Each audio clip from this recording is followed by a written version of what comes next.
All right, here we go. We should be live. I'll just wait until people roll in a little bit. But yeah, we are playing some new content today. I wasn't expecting there to be new content immediately.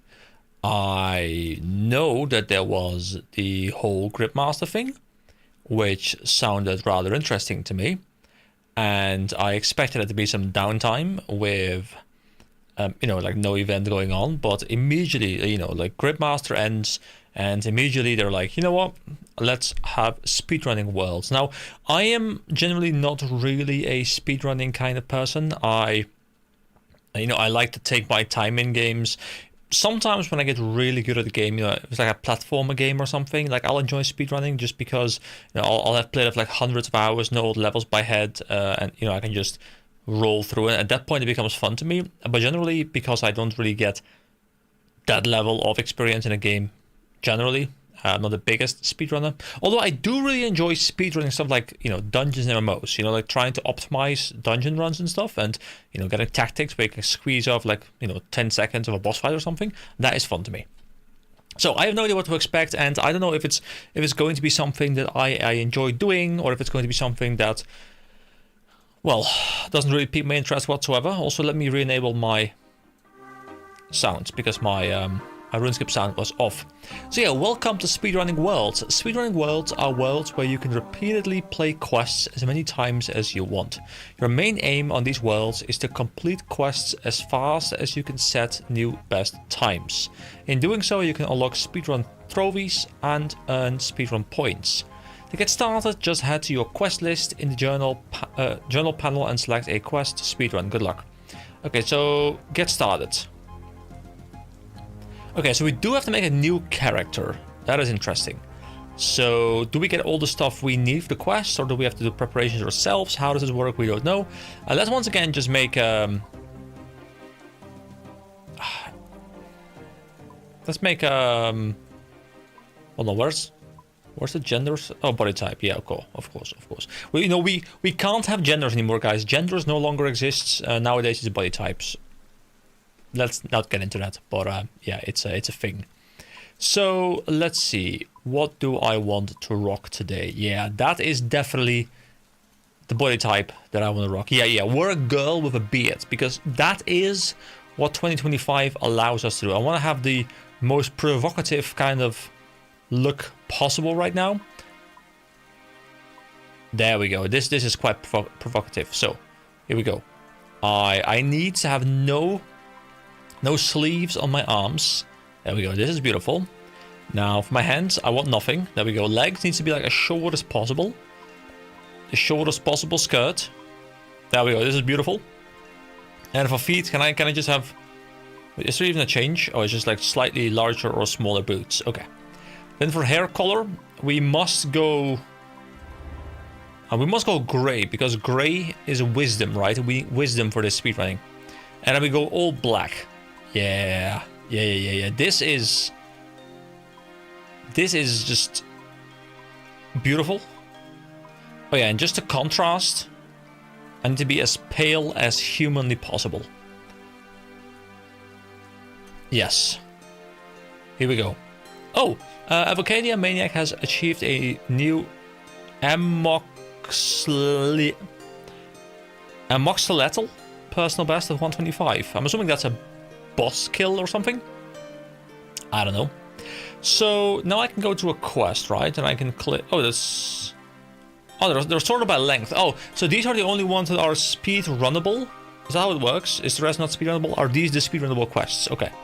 So for example, if I want to do cook's assistant, how does this work? The global best is 59.40. Okay, so I can go through all of these if I want to, I guess.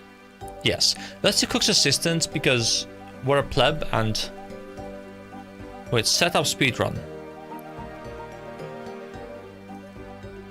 I have an energy potion. Okay. You've set yourself up a quest speedrun, cook's assistant. Okay, how exactly... I like that they have new UI for this at least. Quest journal. So I have no stats right now, except for level 10 agility for some reason. I do enjoy, by the way, I do enjoy the idea that the level thing is down here. I think that looks quite good. I think that actually looks better than when it was over here. So that's actually a pretty nice bonus, I do believe. I quite enjoy that. Hold on, just quickly setting some things up. Just making sure everything is running correctly.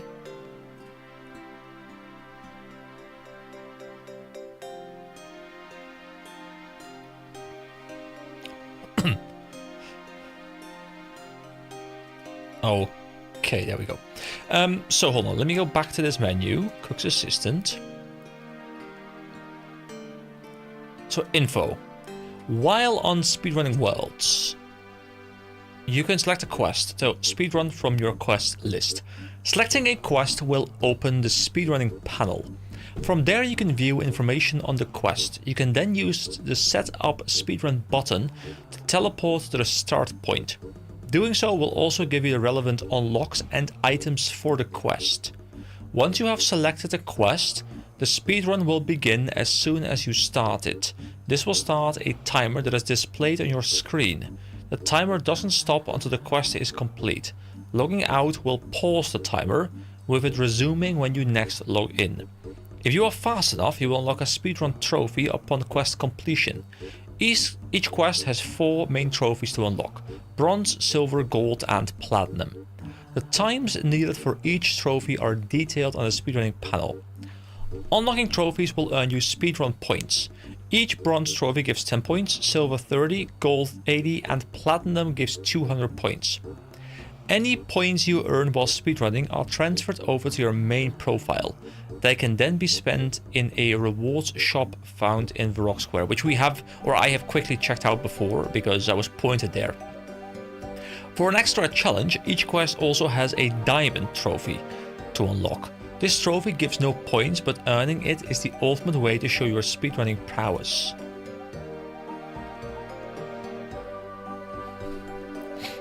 Okay, so it will unlock 10 agility for me, which I have right now.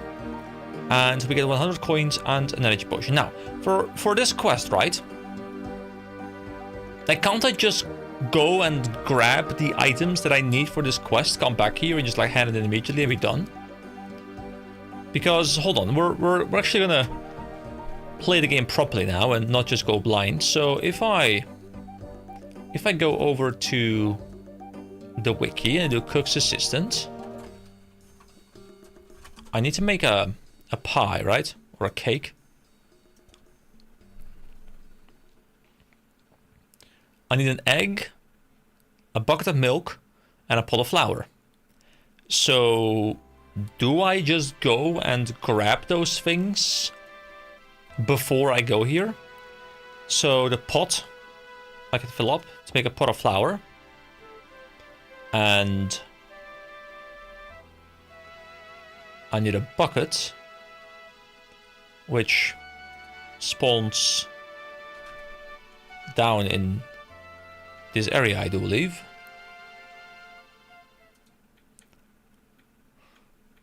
Wasn't there a bucket here? I thought there was a bucket here. Am I wrong? Is there no bucket here? Let's see, bucket and a pot. A bucket spawns in the cellar of Lumbridge Castle. And a pot spawns in the kitchen on the table. Is there...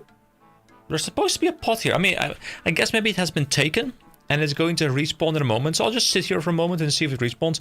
I thought it was going to be a pot here, unless I have to search the pot. Or, oh, wait, hold on. The bucket is here. It just doesn't have a name.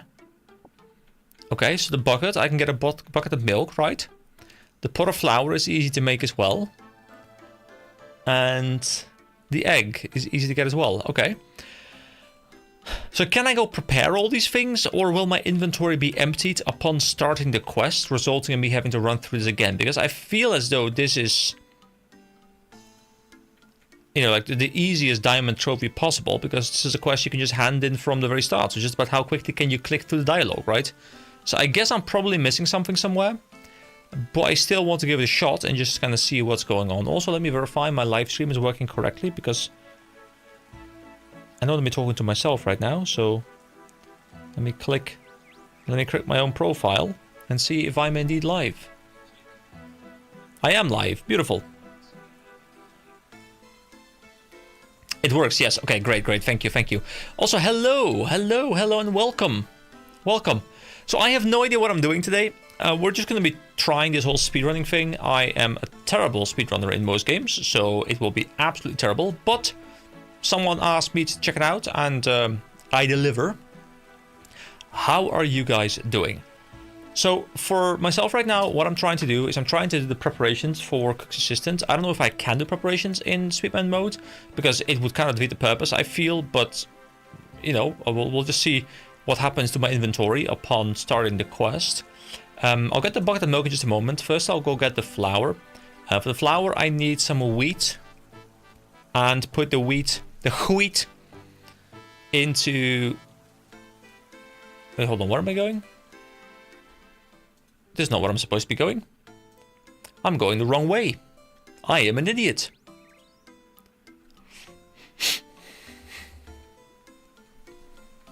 So what I'll do is I'll just go over here, grab some milk real quick. Also, Aurelicastrijon 4203, if I pronounced that correctly. I tried my very best there, but that was a difficult name to pronounce blind. Your name doesn't strike me as familiar. If you're new here, then, you know, welcome. Welcome. Appreciate you checking out the stream. Obviously, I don't know all my viewers, because I imagine a lot of people are lurkers, which is totally fine. But I always do appreciate someone new popping up into the chat and saying hi. It's always lovely to have a bit of a chat. So that is the milk. Now next up, what I want to go do is I want to go check out the wheat so we can get ourselves the pot of flour. Now we have all the preparations done, and I think then it's just talk. No worries, just here for the games. Hey man, you're all welcome. You're all good. Join me for the games. Hey, just lurking. Hey! Some fellow lurkers. Beautiful. Always love to hear from my lurkers. You know, feel free to continue lurking, by the way. Don't feel obligated to chat, but it's always nice knowing you're here, so that I know that at least I'm not talking to a wall, you know? Because it's much more fun to at least have the idea that someone's listening. But I do appreciate you. Thank you. So, where am I going? Let me pick some wheat. So yeah, aren't you technically talking to a wall anyway?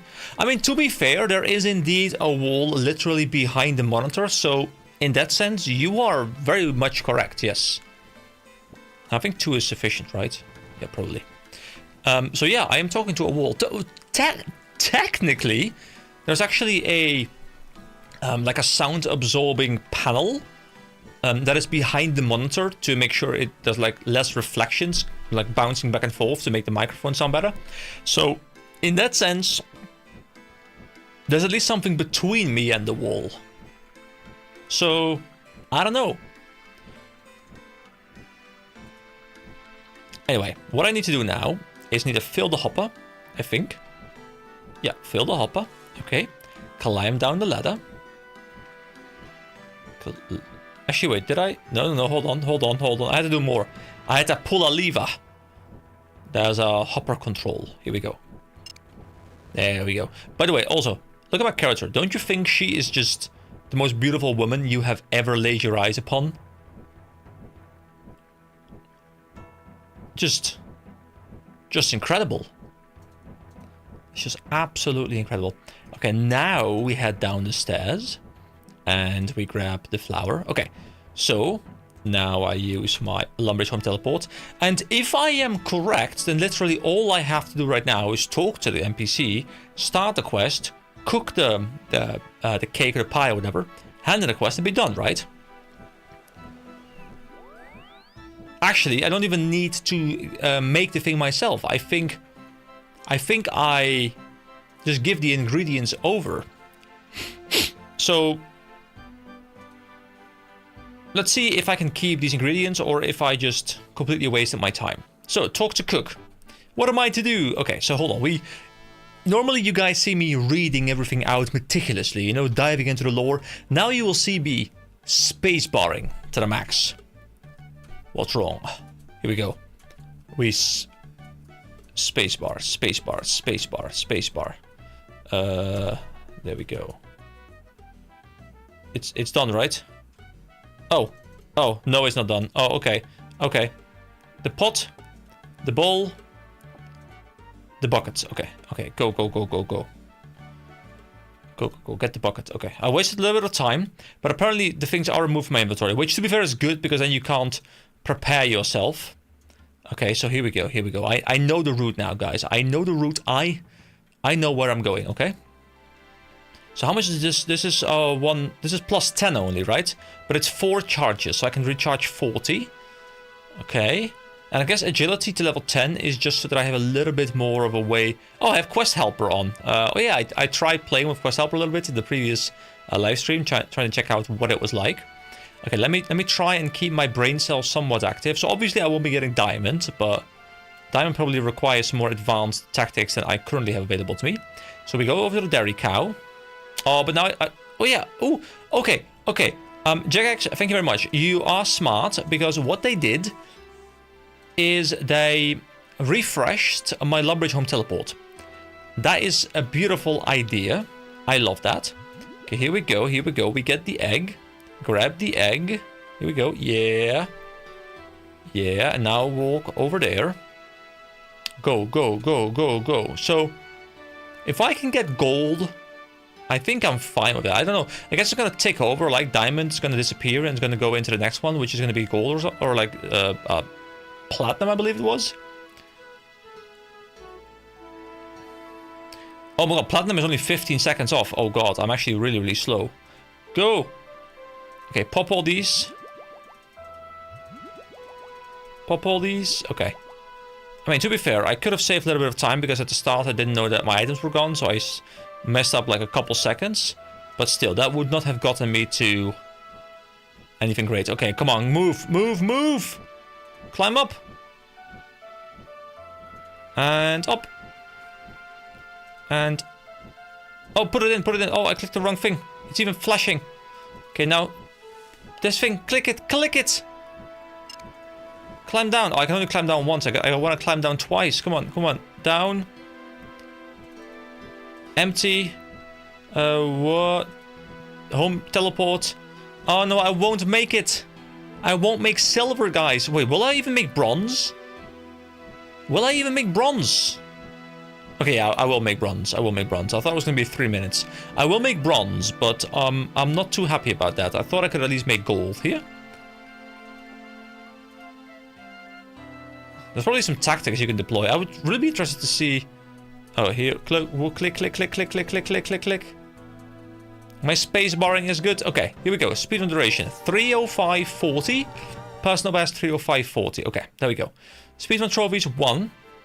And now I have 10 speedrun points. So if I now go back over to the quest... yeah, you can see personal best like 59 seconds! How do people do 59 seconds? That just sounds insane to me. How would I do 59 seconds?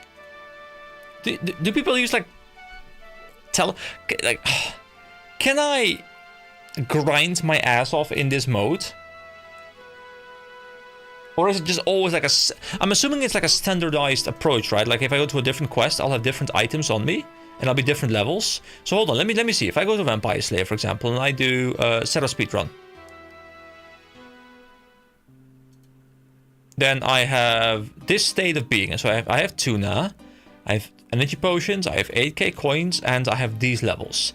Now, if I go back now to Cook's Assistant, I'm assuming... I get set back to the position I was in before. Yes, okay, I love this. So it's not really about doing any preparations. It's just about having a state and playing around that state. Now you can probably, in some ways, cheese this, I guess. But I can beat this, right? Guys, I can beat this. I can beat my record, okay? I can beat my record, okay. So we click. Oh.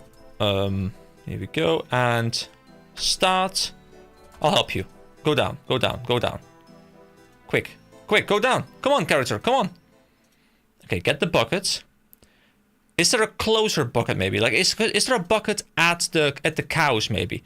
Because if there's a bucket at the cows, then potentially that can be better. So we get the pot. We get the bowl. We leave. Okay, go, go, go. Oh, wait a second. I have 100 coins. I guess the game might be wanting me to spend those in a store somewhere to bypass one of the requirements. I can probably bypass parts of it. So I guess the way you can clear probably is by going over to the store and purchasing the things you need. Yeah, that must be it. So we'll try this one the normal way, but after that I guess I can go investigate. Am I quicker this time around though? I'm not too sure. Okay, go, go, go. Grab the milk from the cow. Okay, I need more caffeine for this. Here we go. The caffeine is here. Beautiful. Okay, we get this egg.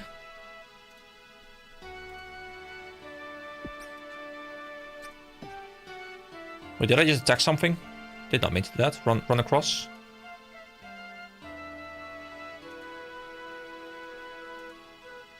I did not mean to attack something. I misclicked. I do think I'm a little bit faster this time around. Go! Go! Go! Also, I hope you guys like my new chat window. I really put some time into upgrading it with, you know, the RuneScape font, and I now have it, you know, properly, like pushed to the next line so that it doesn't like spread across the entire screen anymore. I do think it looks a lot better generally. Okay, here we go. Wait, there's actually flour in there, wasn't there? Wait, up! I clicked the wrong thing! Oh, I messed up!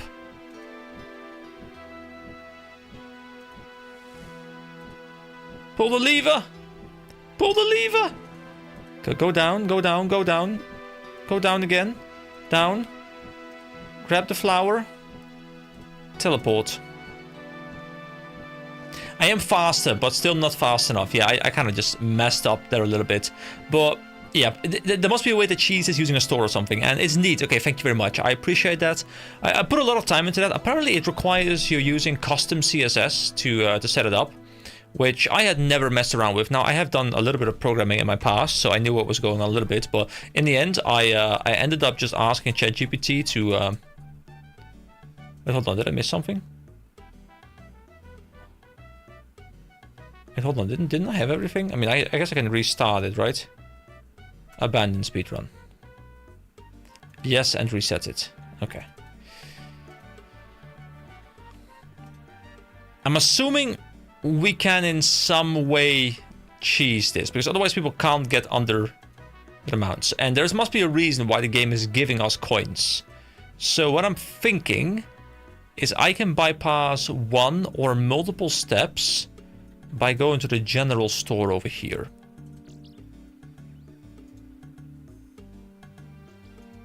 Trade. Let's see. I mean, I can buy a pot, but it doesn't really do anything for me. The ball is easy to get. The empty bucket. Okay, so there isn't really anything easy to get for me, because this would not be much quicker than going down to the cellar, grabbing the bucket and coming back up. Like, maybe slightly quicker, but we're talking like at most like a 10-second save or something, which I don't think is really worth it. Wait, a newcomer map? What is a newcomer map? I've never seen this before. Wait, has this always been there? This is a cool map. I like that. Mistalin and Asgania. Oh, cool. Wait, hold on. Show tutors?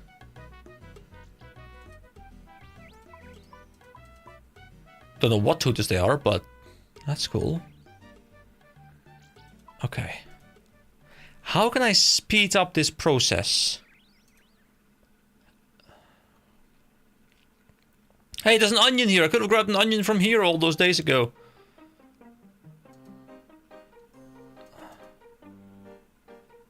I'd like to look in your scrying bowl. I'm afraid I can't let you use my scrying bowl now, dear. Clear out everything you're carrying and make sure you're not sick or poisoned. That's a mechanic I'm unaware of.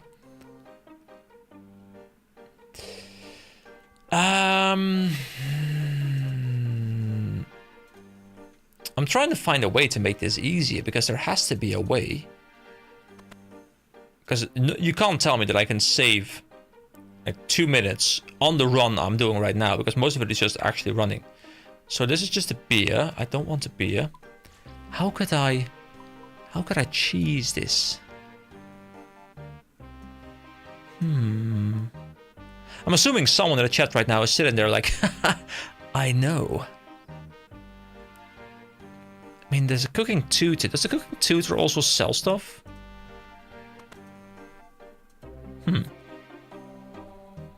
See, it does make you approach the game differently, and I do think that is kind of cool. Also, are the quests...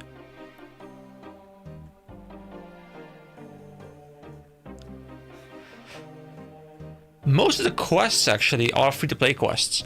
Like the Kingdom Divided, since the Father and Dragon Slayer are members. And, Taste of Hope is also members, I believe, which I haven't done yet. Oh, and sorry, Beneath Cursed Sands as well. But then the 4 short ones and the 5 very short ones are all free-to-play. And I do appreciate how it's 5, 4, 3, 2, 1. There's something satisfying about that. I do like that. There's Bob, but this is the access guy, right? Yeah, this is the access guy, okay. So the cooking tutor is here. If I talk to him, does he do anything for me?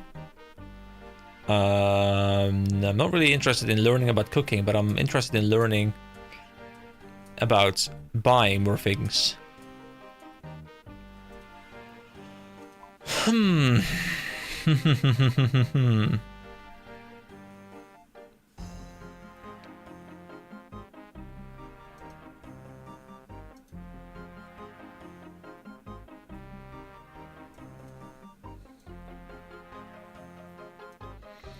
Is there a shorter path? This is the only path I know where I can get...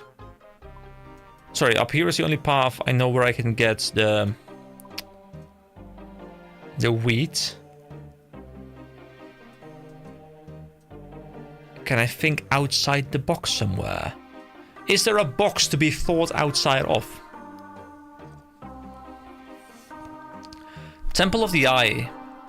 Oh, yeah, you're right. Temple of the Eye is also member. In my mind, Temple of the Eye was free to play, and I don't know why, but yeah, you're right, it is not. I'm just trying to figure out if there's a way in which I can approach this differently to make it faster for myself. Is there anything in Alquarita I can do? Can I run here and grab stuff? I don't think so. Unless you can buy stuff I need from the general store here. But that still wouldn't... I mean, if I run there, general store, purchase things, teleport back. Does general store... You know what? We'll just check it out. I feel like it doesn't, but at this point we're just kind of experimenting and seeing what we can find.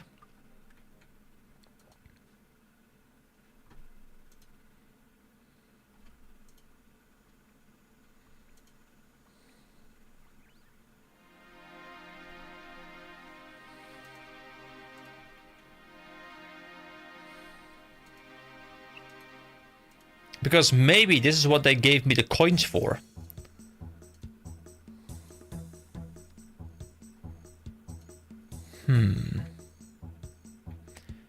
That's a cooking range.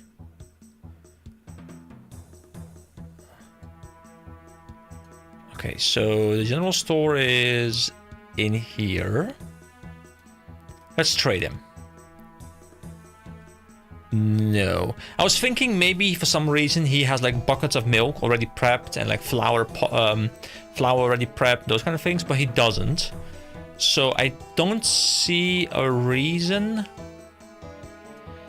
why I want to go here. Okay, so I'm gonna work off the assumption that the developers know their game well, and I think that's true. I think the developers of RuneScape probably know their game better than pretty much any development team out there, because I think they're really in tune with what the game is all about and how they implement things in their game.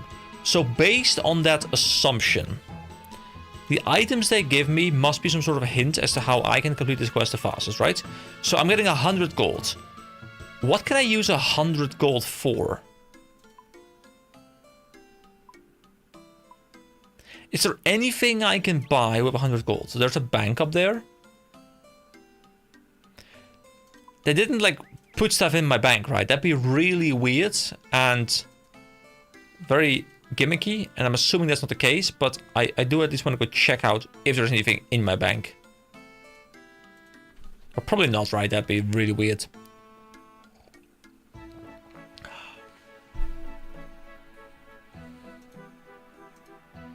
Hello, bank people. No, there is indeed nothing in my bank. Okay. Huh, there's even a quest helper tab in the bank. For Cook's assistant, that's cool.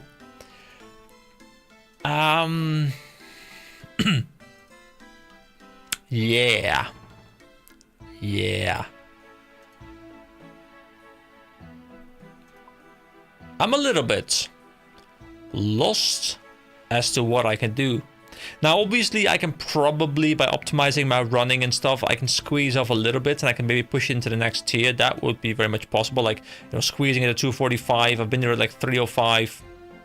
That could work. But I'm missing something. Okay, so total speed runs 1. Points 10. Total trophies 1. Bronze 1. 0, 0, 0, 0, 0. Okay. Well, I can't figure out a way to make this one fast. It's probably the easiest one, but it is what it is. So the other ones, I don't know. Oh my god, I don't know these quests that well anymore. I mean, Vampire Slayer I did do on Gridmaster. I have to get the stake. And I have to go to the inn, I believe, in Varrock. And then just kill, right? Okay, you know what? We'll just we'll set up a Vampire Slayer speedrun. So what do I get? So I get some tuna, which is simply going to be for the fight. The energy potions to be able to get myself the stuff I need. So for this quest, I'm pretty sure let's just do a trial run, okay? Let's just do a trial run. Maybe I'll be very much wrong here, but let's go. Vampire Slayer. Okay, here we go. It started. Okay, so I can go upstairs, and I remember in here is a stake, right? Or no, not a stake. Sorry, not a stake. In here is that. Okay. Do I have a teleport? I don't have a teleport. Okay. So because there's no teleport, I will have to run over to Varrock. Now the thing is that I don't know. Do I have? Which Varrock is that direction. Do I have the agility to walk over the stepping stones? I have 30. Is that sufficient? Hold on. So go here. 31. Okay, I don't. So I'll have to run through Barbarian Village. I don't know if left or right's quicker. We'll just go left for now. I'm assuming right might be quicker, but you have to like curve left anyway again after you go the right way. So never speedrun myself. Okay. So you're witnessing glory firsthand. And by glory, I mean horrible gameplay. Okay, go here. So I think I just go... If memory serves me correctly, what I want to do now is I want to go to the inn, the Blue Moon Inn. Talk to a guy there. I think he wants a beer, doesn't he? So I think I go to the NPC and I just grab him a beer immediately. Let's pop some drink, some energy regeneration here. Just so that I don't have to like forget and then stop. Okay, so the Blue Moon Inn is this direction. Go, keep running. I'm doing this one on memory, by the way, and I think I remembered it well, but if I'm misremembering a step, then I might completely ruin it for me, because I don't even have the quest open right now. I'm just going off pure memory. So I think I need to go in here, talk to the bartender, buy a quick beer, talk. A glass of your finest ale, there we go, 2 coins. Okay, now talk to Dr. Harlow. Buy me a drink. Morgan needs your help. Here we go. I got him a beer. Wait, use on him? But Oh, I had to talk to him twice. Okay, that's a bit unfortunate. I didn't realize that was a thing. I have a stake right now. Oh, I need a hammer as well, but where do I get a quick hammer? Hold on, is there a hammer next to the smithing thing?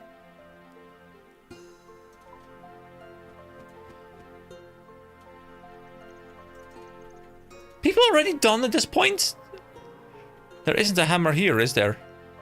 There isn't. Oh, God. Okay. Unless I run into a hammer, I've just completely messed up already.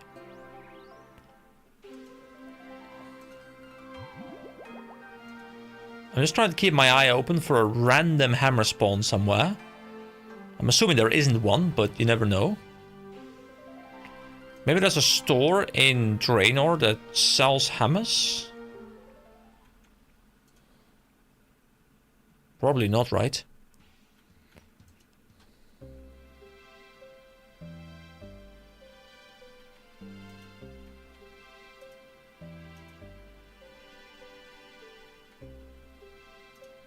Okay, pop the energy potion twice more. There we go. I might make my way to Draenor, but not much further than that. There's a general store in Draenor, right? Not too sure, actually. Not too sure. Wait, this is Draenor. This is Draenor. Go to Draenor.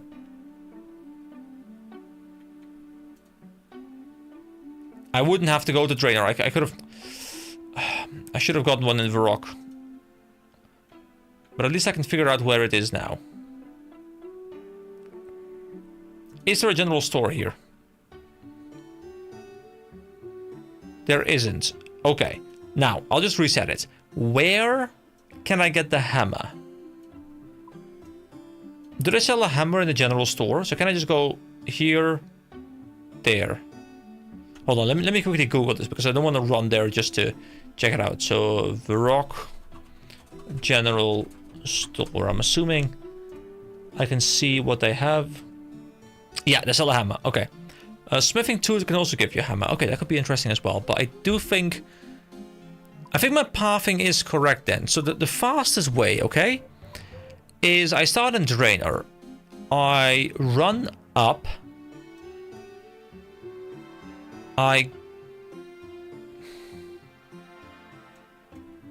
Yeah, that must be faster. So I run up through Barbarian Village. I go through Varrock. I grab the stake from here. I run back past the general store. And then I run straight from the general store back up again through Barbarian Village, all the way around into Draenor Manor, kill the vampire. I think that is it. At least that's the one that I can make out. Is there a faster path to Varrock in some way?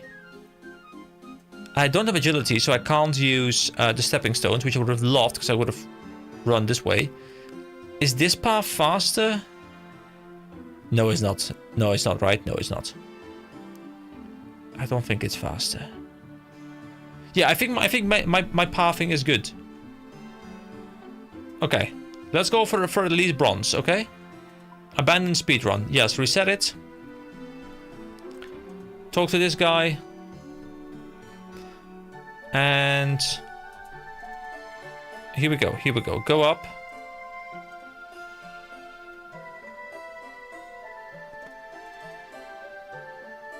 Okay, we got a clover. We go back downstairs. We start sprinting towards the rock. Oh, I took 2 garlic, but that means I have double damage, right? Totally sure that's what it means. I go the right way because maybe it's like a slight bit faster. I'm not sure. I could verify that, of course, by running both ways and seeing how long it takes, but I am not at that level yet. I do love watching speedruns of games. Even if it's a game that I mean, I tend to enjoy them more if it's a game that I've played before, because then I know how long it took me. And then I can look at other people and I see them pulling off all these like weird tricks and stuff. But I love the way, especially when it's like a glitchless version, like a pure version where people can't bypass using weird glitches and stuff. I think that's really fun to watch because you see such incredible tactics people deploy that I really think it's a lot of fun. Would it be faster to home teleport to Lumbridge and then run over to Draenor? Would it be faster? I'm actually not 100% sure if that's faster or slower. I guess it's probably slower because you would also need to spend the time casting the home teleport, right? Okay. Why did the game give me 8k coins, by the way? Is there a particular reason why I got 8k? Okay, so I want to talk to Dr. Harlow first now.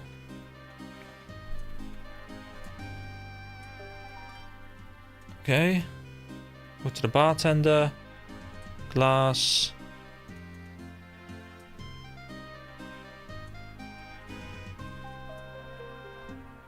Oh, I messed up. I should have selected the second option immediately. Okay, that is done. I mean, we can still make a decent time, maybe. So we trade the shopkeeper. I don't know if there's a difference between the shop assistant and the shopkeeper, but let's see. We get one hammer. There we go.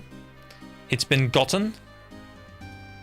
And now we run over to try and kill the guy. I guess you're also a bit RNG based, right? Because we don't know what kind of rolls we're going to get as like damage rolls. So I guess some of these quests can be a bit RNG. Okay, let's use all of these.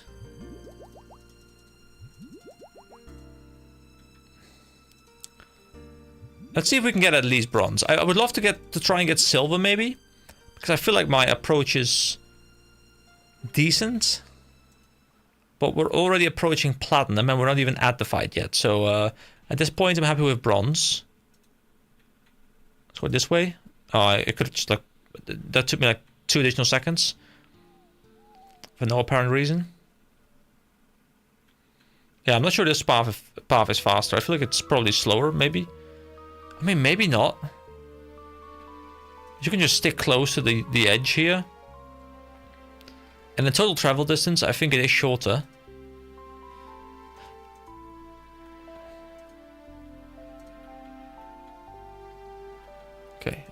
Okay. Go into the house. Oh my god, we're already approaching silver. How do people do this? Okay, this is fine. We run through. We run out of run energy as well, which is just terrible. Especially since we're so close. Okay, we go around. This door is open. We go around here.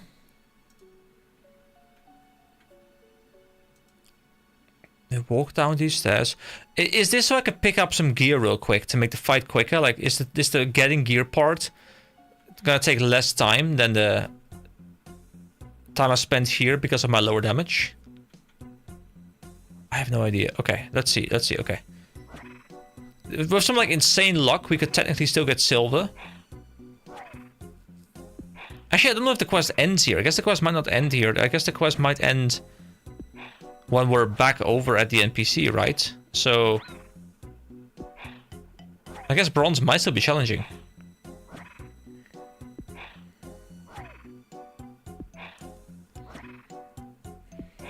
Come on, get the kill! Come on, kill him! What? He got some HP back? Wait, where's my steak? Where's the steak? What? So this is what happens when you don't have the steak? Wait, but I got the steak. I went to the guy.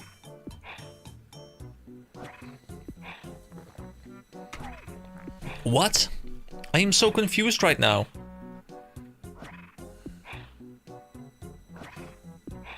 By the power of my beard, die!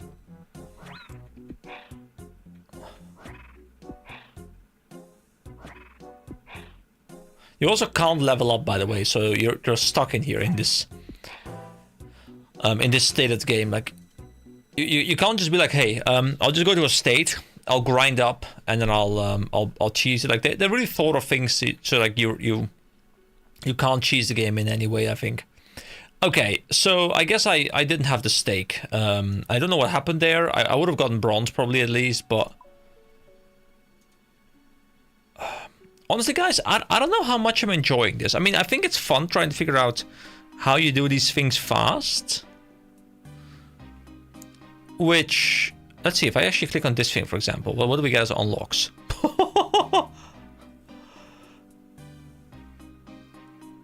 let me just oh wow, there's actually like getting diamond is 45 minutes. That's how long the quest is.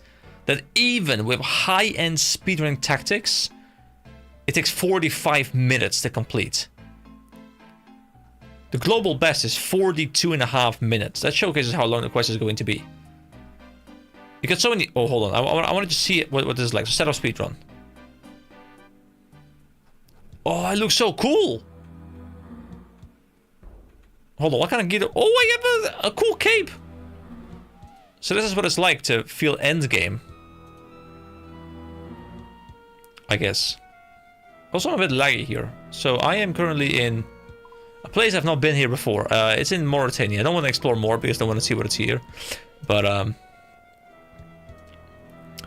have so many stamina potions and Saradomin brew and...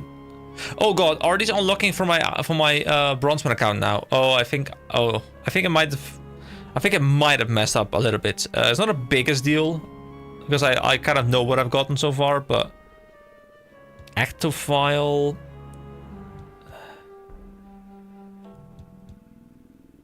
Okay.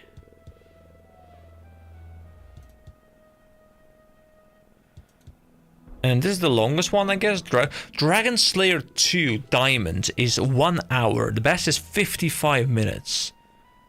Wow. Alright.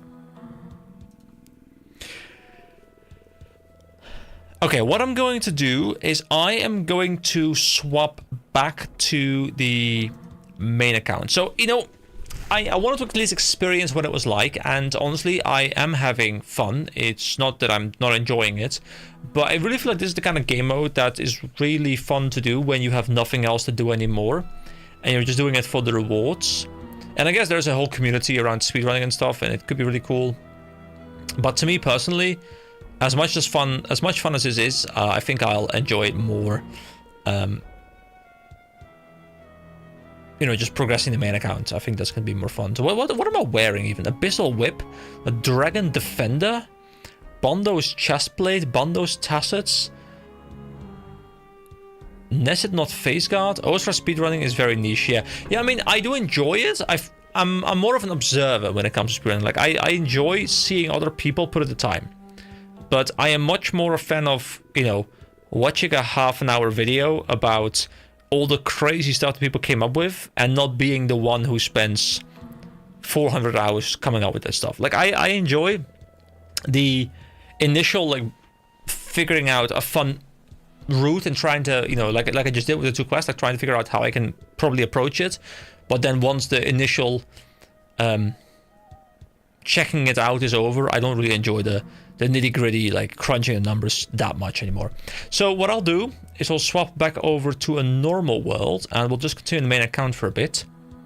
So we'll just keep streaming, but we'll switch away from the speedrunning thing, which I have stuck to for a whole 48 minutes. Well, my hair is getting ridiculously long. I should really go get my hair cut at some point.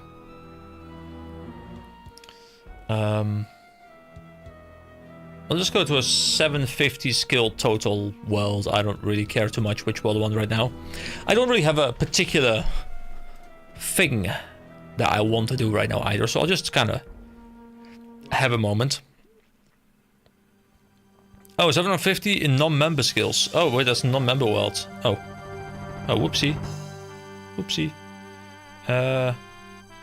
Just go to a regular world. Here we go. 302. A classic. Just like the music. The music is also classic. It's beautiful.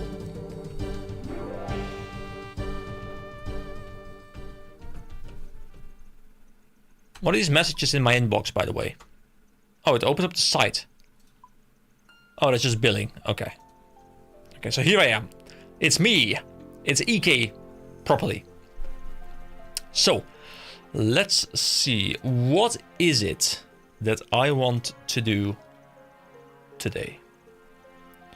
Just give me a moment while I look into this real quick.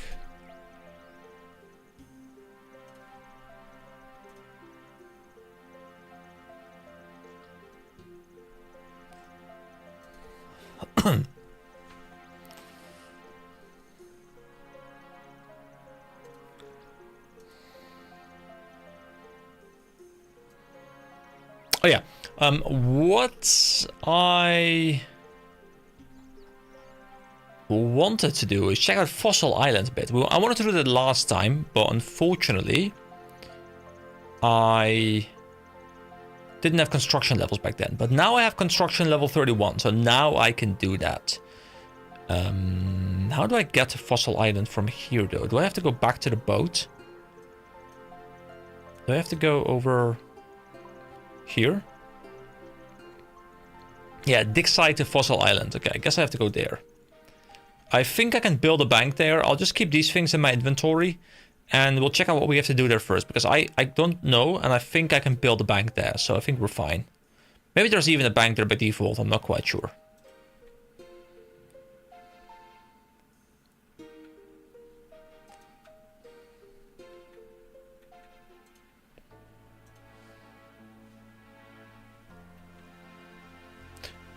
Let me just go get some water real quick.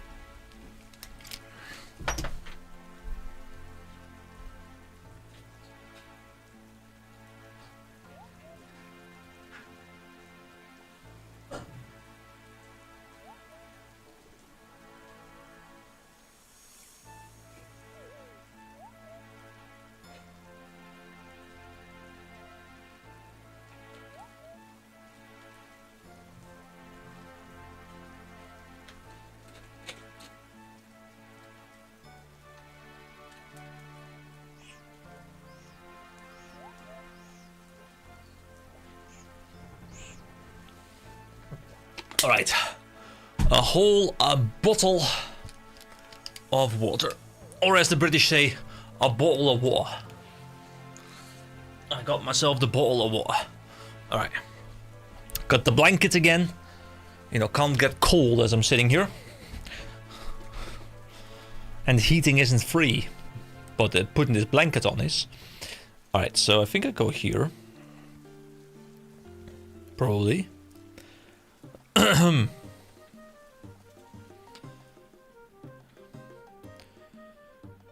Quick travel. Oh, I misstepped a little bit.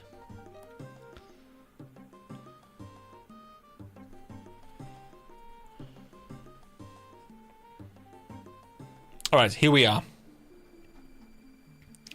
Now let's see. So I can take planks here if I do want to. I have oak planks, but probably need normal planks. So first of all, there is build chest pieces. How does this work? You need one iron bar, which I don't have on me, and five nails to build that. Okay. An iron.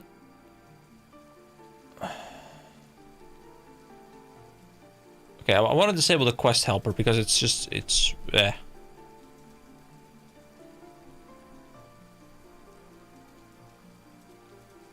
Okay.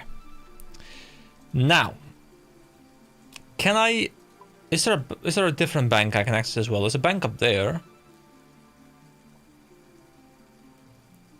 I don't know if I have nails on me though. Okay, so hold on. Let's see what we need. So, I'll just make a quick notepad for myself. So for the bank, I need one iron bar, 5 nails. Okay. So there's gonna be more things to get, right? So there's the chest. There's a loom I can make. The loom requires... loom is 1 rope, 5 nails, so that's 10 nails already. A spinning wheel. That's 5 nails. Okay, there we go. Anything else to make here? Doesn't seem like it. So, wait, the shopkeeper, what does he sell? He does sell rope. That is really good to know. Can I build anything here in his building? I guess I can't. Is there anything in these boxes? Occupied. Oh, it's a porta potty. I love that. That's really funny. Okay, so anything else I can build here? Oh, lots of things, I think. Ring of stones. Oh, there's mining stuff here. Iron and coal. Table parts. I guess I just want to start by building up the core base, right? So I'll just quickly teleport back to the rock, and I'll just purchase a whole lot of the things that I need, if I don't have them. So let me go back to the bank over here, and just quickly verify what I do and what I don't have.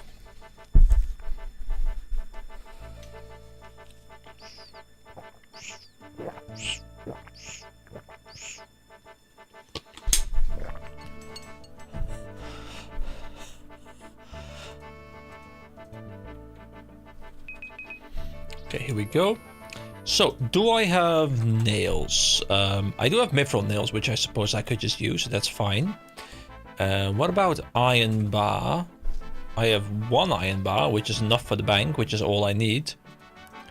And nails, I need 5. Okay, so that I have. However, I will need... I mean, to be fair, I have a lot of nails. The other things didn't require iron bars. I don't. You know what? I'll just run back there. Also, once again, it seems like the game is like slightly laggy. I don't know why. It's like, OBS should not cause a problem. I've streamed this before. I've streamed much more demanding games, but somehow some sort of lag has been occurring in the last 2 streams, which is a little bit odd. Look at this guy cleaning the streets. Such a good civilian. Lag might be due to the update. Maybe. I don't know what update there was really, but that could be the case. It's been there since about a week or so, and I don't know when the update came out, but that is possible. Check the map, especially the sea.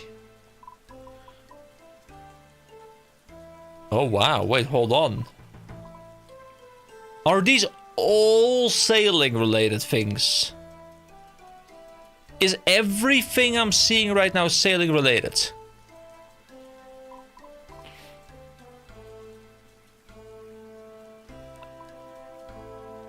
My God.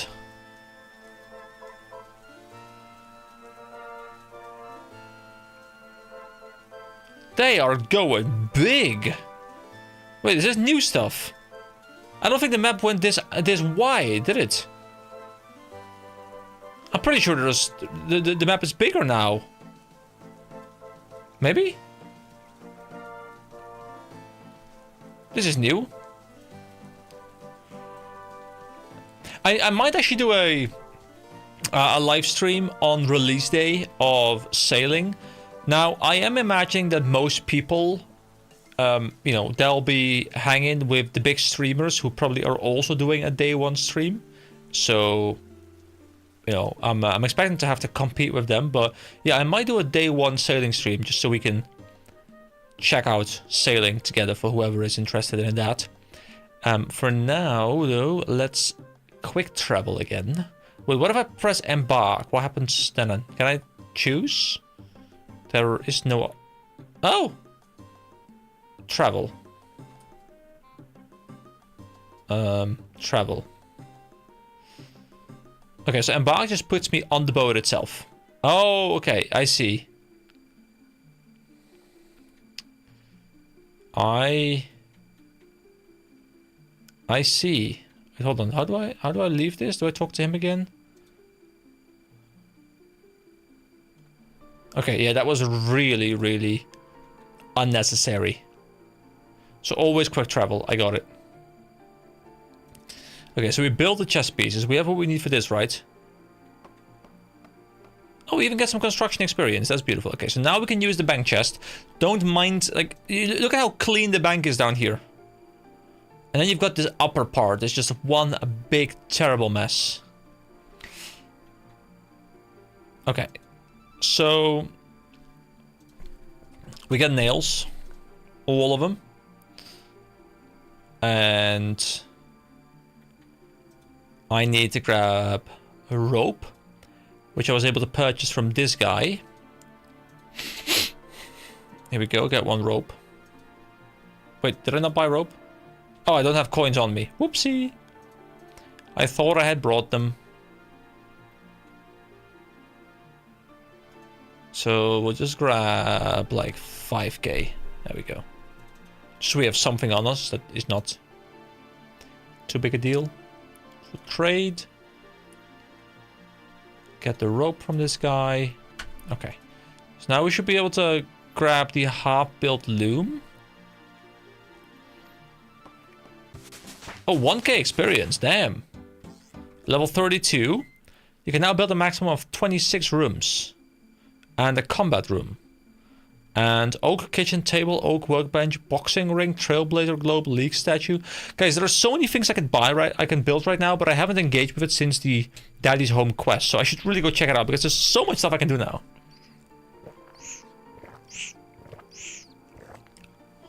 Also, I have overtaken my total number of subscribers, guys. I have 906 subscribers. I am 908 total level. So I'm disappointed that even at my slow pace.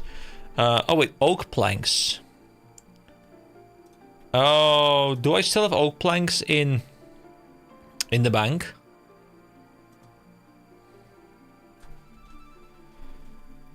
And my subscribers were shooting up so much, and then it's kind of gone downhill recently, which is a bit unfortunate. Let's see. Do I have? Yes, here we go. Let's get 10 oak planks. There we go. Beautiful. There's also these planks, but I'm assuming these are regular planks, the non-oak variety. Yes, okay. And let's make a broken spinning wheel. Another 1k, another level up, level 33. You can now build... Subscriber locked Iron Man would be a fun idea. That's actually... That's not even a terrible idea. And I'm assuming by that you mean like I can't progress further than my subscriber number. That could be kind of fun, although I think that would work really well on a new YouTube account, you know, where you have like, you know, maybe like 20, 30 subscribers or something. So you're really building it up as you go. Like, yeah, I might have to scale at later levels, yeah. I mean, honestly, I might be able to find something that works with that. Like, maybe... Like, I'm trying to think, but... Like, doing something like...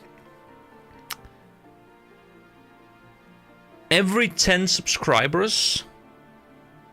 No, you know, if you do like every 5 subscribers allows me a level. That could work. And then I could have people, you know, help me choose where we progress. Hold on. This is actually, you might have actually given me an idea that sounds very enjoyable. I'm not sure. And the thing is, I don't even have to invest that much time into it early on. Because I'll be locked by the subscriber number. So, you know, I'll have something that I'll be pushing against, and I can... Oh, dude, you might be a genius. This might actually happen. Hold on. So I'm obviously 900-ish, so that would be a total level of 180, which is not very high. And I think putting it up to 10, you know, putting it up to like 90 levels, I think that's too low. And I can make it as like a bit of a recap series where... Ooh. Sorry to say, it might require a bit more game knowledge. Oh yeah, it will require a lot of game knowledge, but honestly, I think it might be fun because it will be slow progress, and it would allow me to have a secondary series, like the main series, where I am working on, you know, learning the game and trying to figure out all these things. And the second series will be slower because I'll be locked by my total level that I can even go to. But I can allow backseating, so people can actually give me advice on that series and build the account together. I'll have to think about this, but honestly, that's not a bad idea. I'm actively thinking about maybe figuring out if I can piece something fun together with that. So thank you. That's a wonderful idea. What's also a wonderful idea is crafting more of these things, because there's so much experience here. Wait, a cleaning kit? Is that for the fossils? Yeah, that's for the fossil stuff. Don't care about that right now. Might look into it later. Okay, table parts. 5 planks. Oh, okay, so I need 5 regular planks. Okay, so I need 10 regular planks.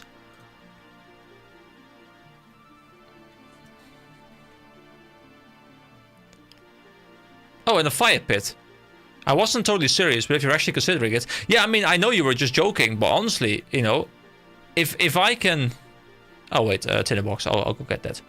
Honestly, you know, if it's an idea that hasn't been done before, it could be fun to try. And even if it's not successful, you know, I do enjoy trying to find a spin on something that, you know, people don't do often. So I'll see. I don't know if it's something that people have done before. 1 iron bar, 2 logs, 3 soft clay. Wait, do I still have iron bars? I think I just had 1 iron bar, didn't I? Yeah, okay. And there isn't a grand exchange equivalent on here, I'm assuming. No, there isn't. And what about the soft clay? Do I have soft clay? I do have 3 soft clay. Okay, that's what I need. So I need 3 soft clay, 2 logs. Don't think it exists. Also, it might favor smaller channels due to relative growth. Yeah, definitely. I think, you know, if you have, let's say if you have 100k subscribers and you do the challenge, then either you have way too many levels to play with because, you know, your subscriber number pushes you too high, or you need to have a ratio that is so high that you, like, it's going to take a lot of time to even get a single extra subscriber. So I think I'm in a unique position, as you're saying, where I might be able to do it. I think it would work even better if it's an even smaller account. But yeah, it might be fun. So let me just grab the planks. I'm assuming these things respawn, so I'll just run around, collect these things as I'm chatting. So are you playing some OSRS yourself as well right now? I'm assuming most people watching this are watching it as their... Wait, hold on. I can't reach that. Can I walk around the other way? I'm assuming most people watch this channel or these streams. Well, the channel in general as well, as they're playing RuneScape themselves. There we go. Oh, no, I can't reach that. Okay, wait. How am I supposed to get that? Am I supposed to be able to get that? Wait, there's a notice board here. What does it say? Museum camp. Construct the bank chest. Construct the archaeologist's cleaning bench, which is what we're working on right now. Construct the well. Construct the cooking pot. These are all things we can do here. Oh, it's a checklist. Oh, that's cool. Okay, so I was bossing at the beginning, but died due to sailing lag. Oh, okay. So I'm not the only one experiencing weird sailing lag. You know, it's fine. I'm sure they will fix it.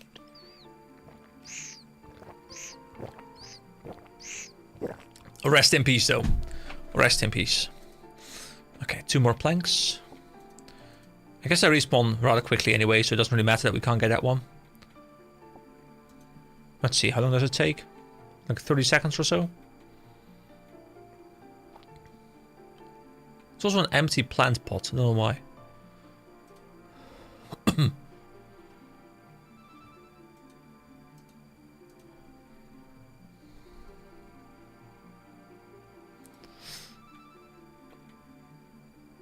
please give blank. There we go. Thank you. Alright, I'll quickly grab this one as well because it's going to be off... Yeah, off cooldown. There we go. Meaning I can do 2 more loops of 2. Then I can get all these table parts at least done. Oh, wait. Never mind. It's both of them at the same time. I thought we were going to have to do 2 different ones. Okay. So that is the benches. So there is the well. I'm assuming this is the well, right? The ring of stones. This is going to be the well. 1 bucket and 1 rope. Well, that should not be a problem. I'm assuming... I'll probably have a bucket in here, but if I have to get rope anyway, I'll get rope from here and buy the bucket as well, provided he does sell the bucket. Which I guess he probably does. Yeah, 1 bucket and 1 rope. There we go. Let's build the ring. Let's build on the ring of stones. Unless I need more, because it just says I need that to build. But I might still need more resources, but I'm not sure. Nope. We've built the well. Well. I know, terrible joke, but you have to make it. It's that important. Okay, so everything is done, I think, except for the cooking pot. Well, in this little starter area. Yeah, construct the cooking pot. Okay, so all I need for that is an iron bar, right? Well, and 2 logs, but I guess I have the logs, most likely. So I have the soft clay. I mean, aren't there any trees around here that I could just cut down? I mean, I have an axe on me, literally. Are there just trees here? Let's explore a little bit. What are these rocks that the game wants me to inspect? You need at least level 31 herblore to harvest herbivore. Oh, what is that? This is a cool place, though. I do enjoy this. This mushroom forest or whatever it is. Oh, this is all herbivore stuff. Whatever herbivore is.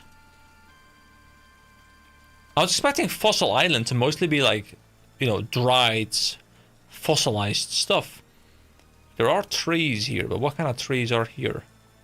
Sulisep, level 65, okay. I just want a regular tree. Can someone give me a regular tree, please?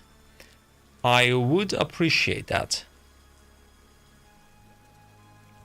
If you'd like a low spoiler guide, let me know. Yeah, I mean, if you can point me towards a like where I would be able to find a log, I'm fine with that. You know, like the way I operate here is I don't like big spoilers. Like, you know, I don't like proper guides and stuff for the new content, but like, hey, there's a tree over there, you know, that's okay.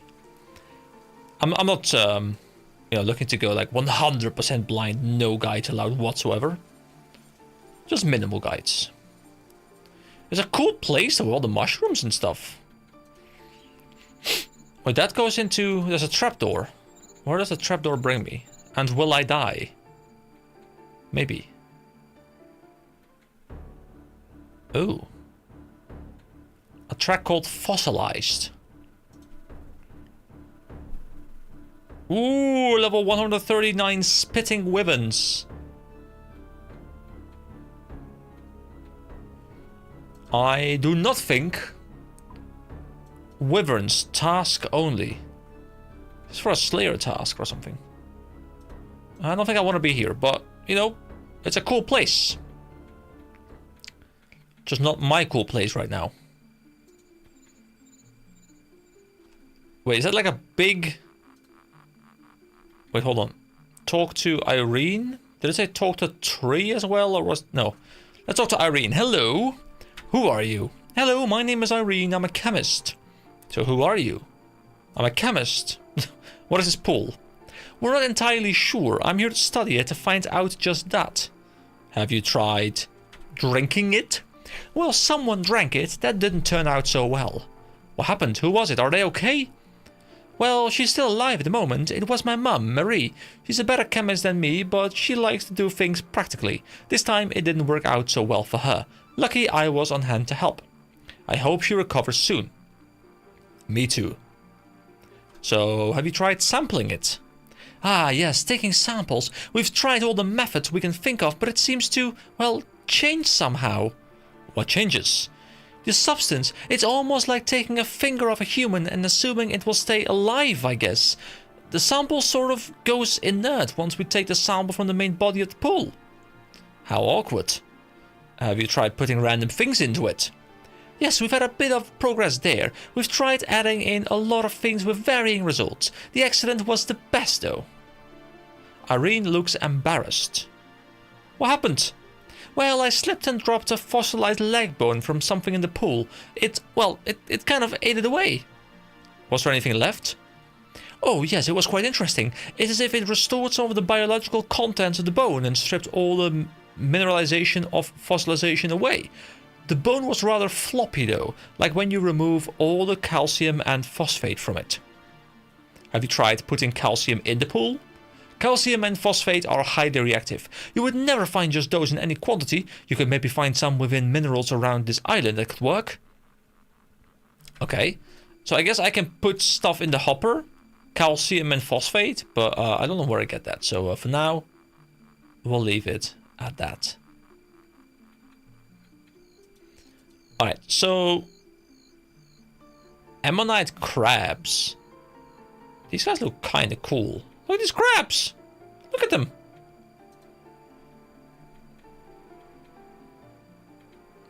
Wait, is that phosphate in the water?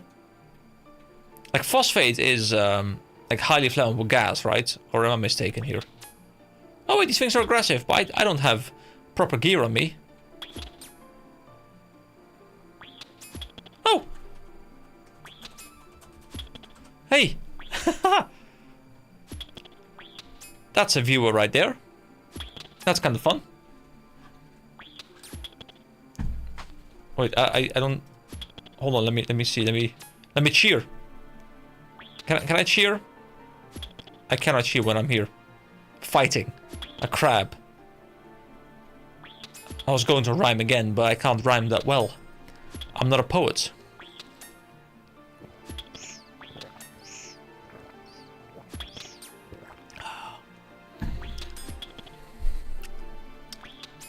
Oh, such.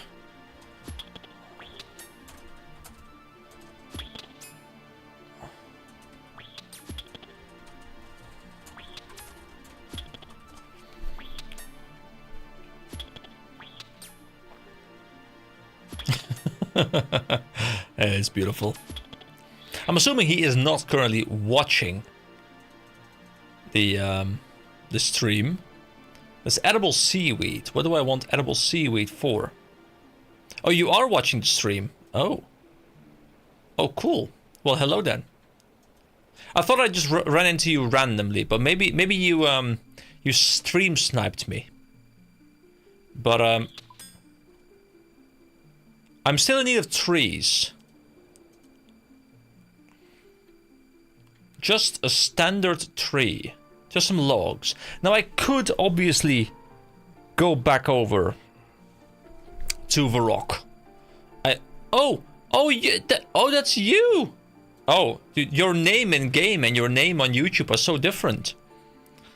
Okay, hold on. Let me follow. Here we go. Guide me. Show me the way. Now I can behold all of this in all its glory. Wait, there's so many people here. What are these people doing? Hold on. What's going on? I can attack tunnels. Or they're like... check out this big mushroom. Magic mush tree. Oh, it's a teleportation method. Travel mushroom... I'm assuming I'm now in Mushroom Meadow, right? Yeah, okay, I'm there right now. So there's 3 different things to unlock as a fast travel mechanism. Cool. I can't use it right now. I can't do anything with it, I think, but it's still really useful regardless for later. I am back in following mode.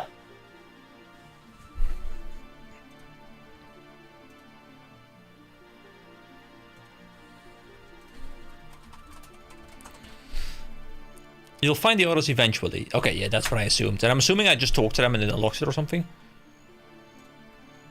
Wait, I used a keybind, and now I don't know what keybind you just pressed, but like all of a sudden I see this stuff. A build spot. Oh. You do not have a birdhouse with the required hunter level to build here. Wait, oh, I think I pressed a...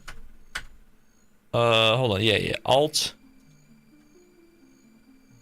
Seems to be... A birdhouse. We go to hunter. And birdhouses. So I could put a normal birdhouse trap here. Maybe. Okay. I haven't engaged with hunter too much yet, but I appreciate the tour. You know, it's an immersive tour. I feel like I just paid an island guide to, you know, show me the way. You're one of the natives. I mean, you've even got like a very fossilized look going on. I'm assuming that, I'm not sure if that's on purpose or not, but like your staff looks fossilized. I'm here for the immersion. Nope. We're going places.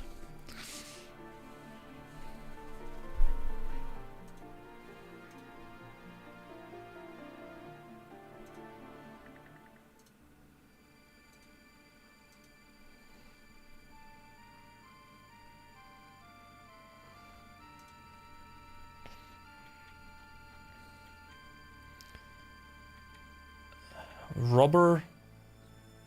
Jump on the rubber cap mushroom. We have to try that. Don't know where it takes me, but I will try. Oh. Looks a bit too dangerous for you right now. Well, I will still be a badass. That might take damage you a lot if you proceed. Oh. I will take the risk of damage. Do I do that? I mean, I don't really have valuable stuff on me. I mean, to be fair, the runes and stuff.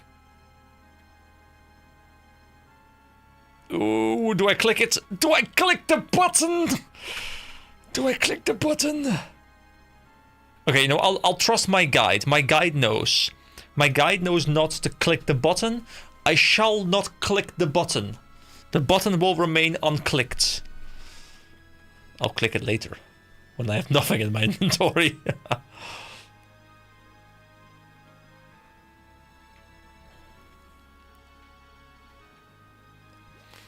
Dangerous fungus swamp. I can inspect the mushroom though.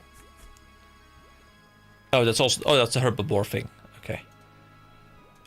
So what is a herbivore? Hold on. I will follow you in just a moment, but what is a herbivore thing? Herbs. Other? Harvest herbs from the herbivore on Fossil Island with 80 hunter. 80?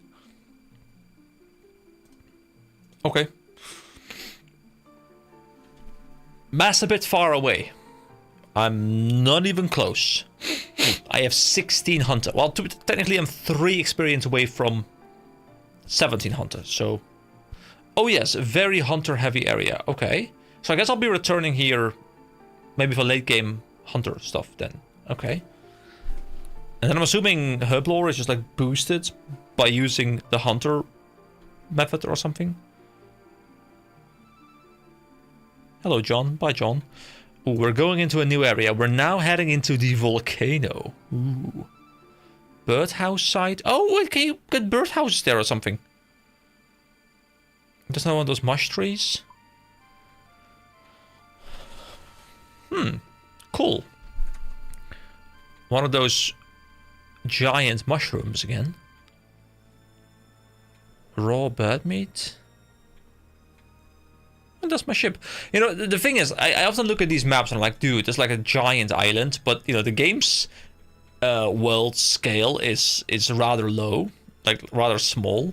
So every time I see something really big on the map, in the end, it turns out that it's actually remarkably small. But the map makes everything look much bigger than it actually is in the game. It's always such a fun discussion to me where the speed of travel in relation to the speed of travel on the map is such a big thing. Go away, sandwich lady. I have no time for sandwiches right now. I am on an important mission to follow a native guide to explore the island. I can mine an ash pile. Oh, I don't have a pickaxe. What is ash pile? Volcanic ash, what could that be used for? I feel like I've seen volcanic ash before. I feel like I had to get that for something at some point, and I got it some other way. Hold on. Okay, so first of all, rocks. Ash. Ash level 22, so I can easily get it. What could I use ashes for? Is it something prayer related? Like ashes, prayer, that would make some sense. Fire making.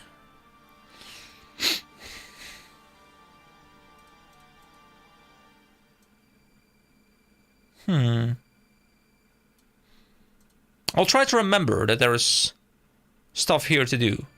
Ashes. Huh. Cool.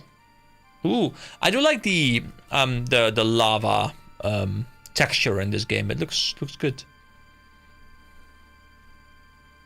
Doesn't look particularly high quality. Yes, very mineral rich ash. Very mineral rich. Like you can break it apart. You can process it in some way. You can process it with smithing, I guess, but wait, there's a guy called Petrified Peat. Good nutrients. Food? Oh, you can make. I guess you can make drinks with it or something. Because I had to put ashes into a drink at some point. Hold on. Wait, what is this? Petrified Peat ore shop. You can get points, and you can use these points to get a teleporter. Oh wait, the prospector's jacket. Wait, isn't this the same set you can get from the model load mine? I think I have something. I think I have like the helmet or something from there. Can I talk to him as well? Wait, what if I pay him? You don't have enough numelites. 30 for one visit, 3k for unlimited. Okay. Looks dangerous down there, but might be worth it. Oh, we're going in! Volcano entrance! Oh, I can't go in because I need... Can I buy something from this guy? I need access. I need points. Hold on. Let me talk to him. Hi there, Pete. Who be there? Oh, it's just the adventure.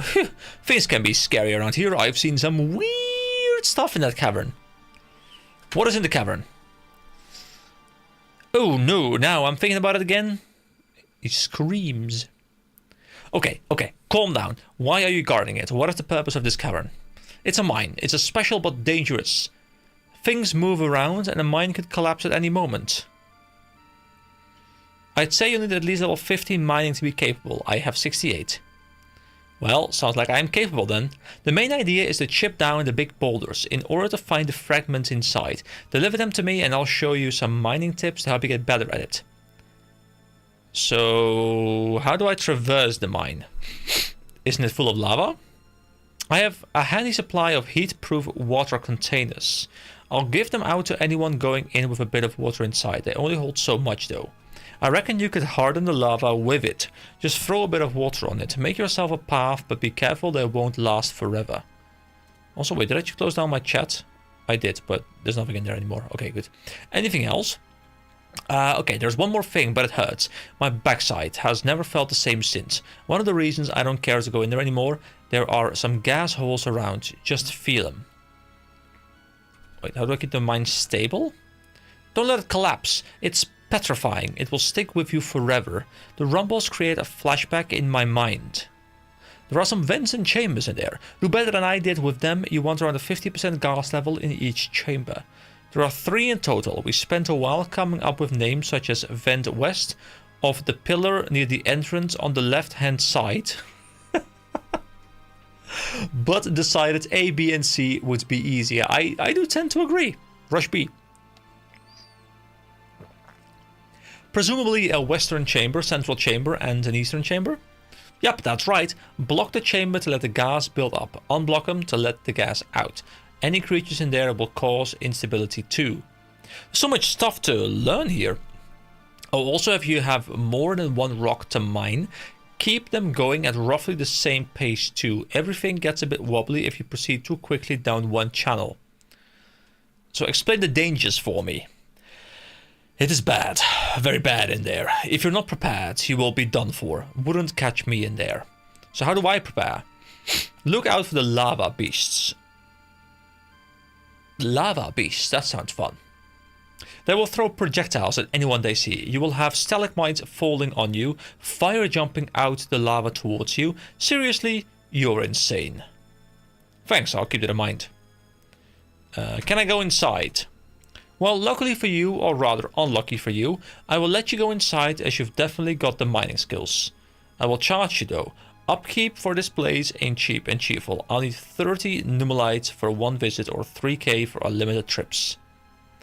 I don't have 30. Okay. I don't know what numelites are. I don't know where I get them. But I've learned something about a potential minigame called Volcanic Mine. We will definitely come back here and check it out later. Onward with the journey. Take me to unknown places.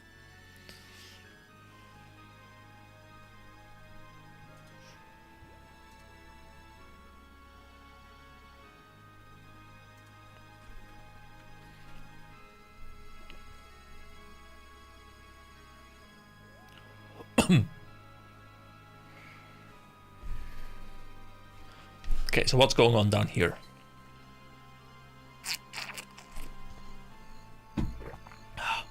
Let's see what the mycelia can do. Okay, use magic mush tree.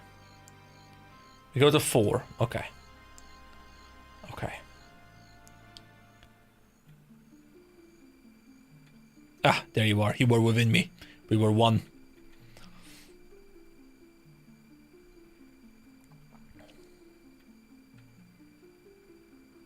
Very handy indeed. So this is Irene with the mushroom and the weird water.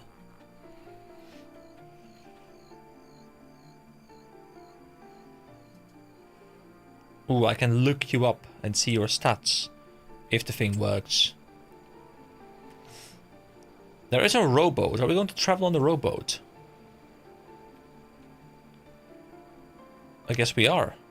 Ooh. Let me go into the rowboat. Oh, row to barge. Hold on, this might get us out to sea. Travel, row out to sea. Ooh. Oh, it's a little island with a bank chest. And I guess this one you always have access to, even if you don't have the one built, right? So this could be your initial bank. If you come here very much unprepared. Nice reef. Wanna go diving? Yes! Oh, wait, hold on, what? Dive rowboat.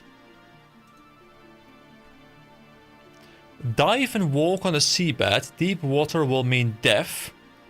I will empty my hands so I can swim.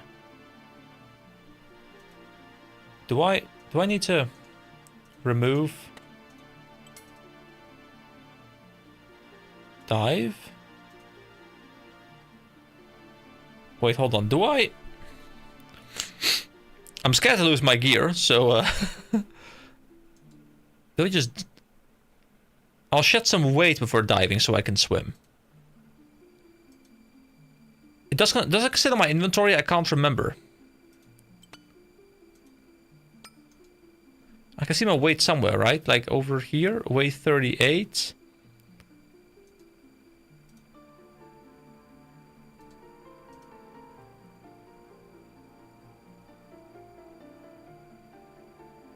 You were too heavy to swim.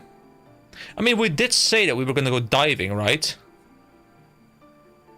I'll just go. It would be easier if I had some method of breathing underwater. Oh, I don't think I should dive in here without a breathing apparatus, right? Or should I just dive in? do I just dive in right now? I have no idea. It's... It's fine for a while. Okay. Dive in anyway. Here we go. Okay, we have an oxygen level. Oh, we can just climb the anchor rope. Okay. Oh, what? There's a sea. There's a seaweed patch. Oh, there's an entire area underwater here. Fish hole, fishing spot. With underwater fishing spots? I see we died. Oh, too bad. Let's talk to Myrnia.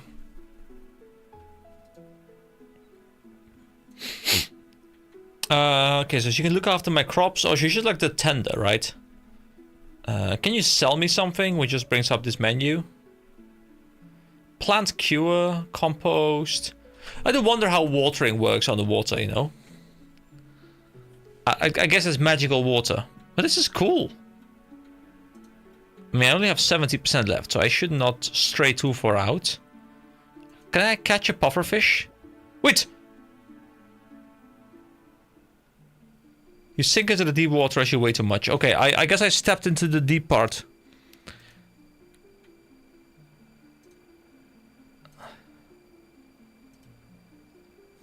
I guess I stepped too far to the right. So I fell off, right? I think that's what happened. Can I catch the pufferfish, though? I can. I have a pufferfish in... I can puff the pufferfish. You depuff the pufferfish, restoring some of your puff. Wait, is it oxygen restoration? Can I upkeep oxygen that way? Oh, but I can't go much deeper because that would... Oh, yeah, I can't swim across this. I could normally swim across this, but I can't right now because of my weight right now. Okay. It's cool, though.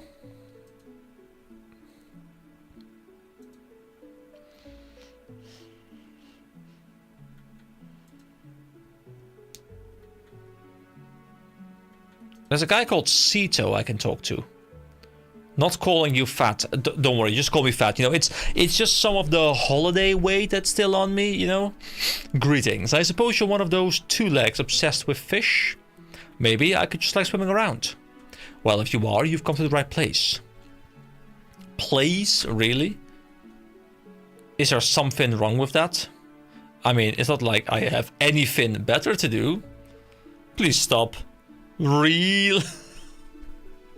I'm loving the fish puns. I trout you were here to see what you could see and experience the opportunity of a lifetime swimming with the fishes. Really, really stop. What's wrong? Do you need a hearing aid? No. Oh, don't be so crabby. You should be more up to date with current affairs. Surely you like puns, chum.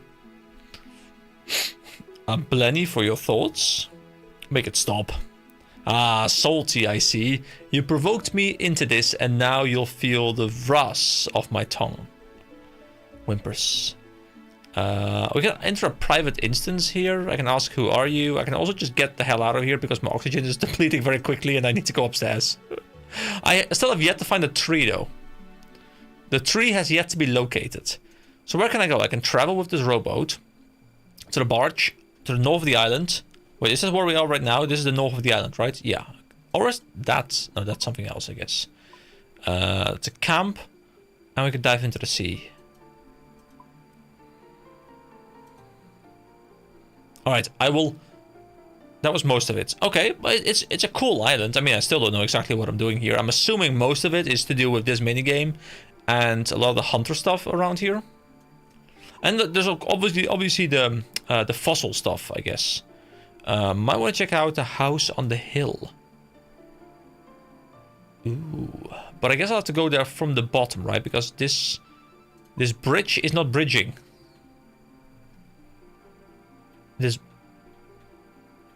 I don't think this zip line is zip lining. I guess the zip line's up there, so I can't.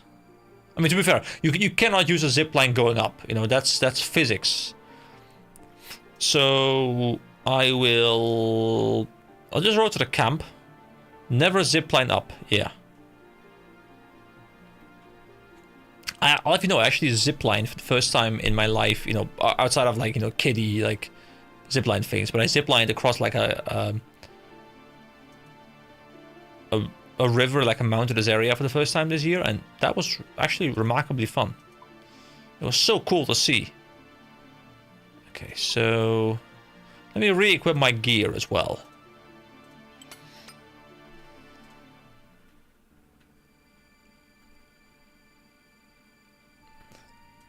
Wait, I can climb the rope anchor. Ooh, adamantite rocks. Have I even seen adamantite rocks before? Can I mine those yet? I don't think I can, right? Rocks. Adamantite is 70. No, I'm like 2 levels away from there. Oh, I need 64 agility to climb this. Okay. So how do I get myself up? Oh, I guess I climb up here. Agility shortcut across and then go there. But I don't know what level the agility shortcut's going to require. But that is for me to find out.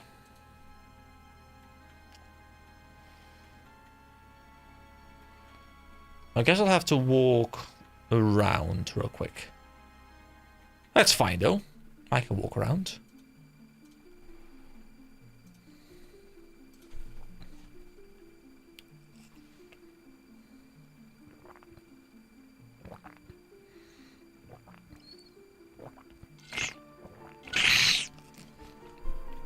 Hold on, does this path work for me? That path. Yeah, I guess, but it doesn't really help me in any way. It's fine though, we'll just go left now. Okay, so we want to go up here, and we want to travel across this bridge, but we don't know what level it requires, so we'll see if we can actually do that. Oh, I'm next to the crabs. Oh, crap. Yeah, I know, terrible. Terrible.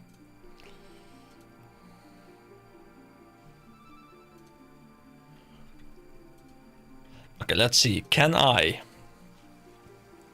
climb up this ladder? Or am I too low level?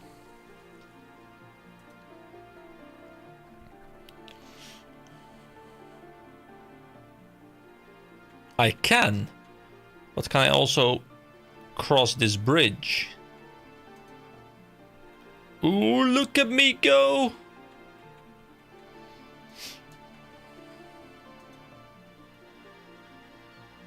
I don't think there was an agility check there at all.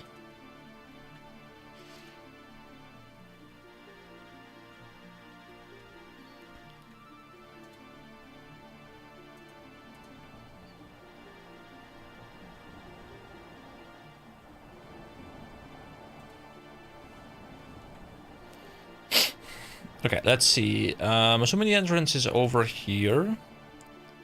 And this is called the house on the hill. All right, climb these stairs. Okay, here we are. Let's see. There's a strange machine here. The machine seems to have 2 depressions and various mechanisms. It looks dormant. It also looks like having 2 depressions might be rough. Having 1 sounds sufficient to me.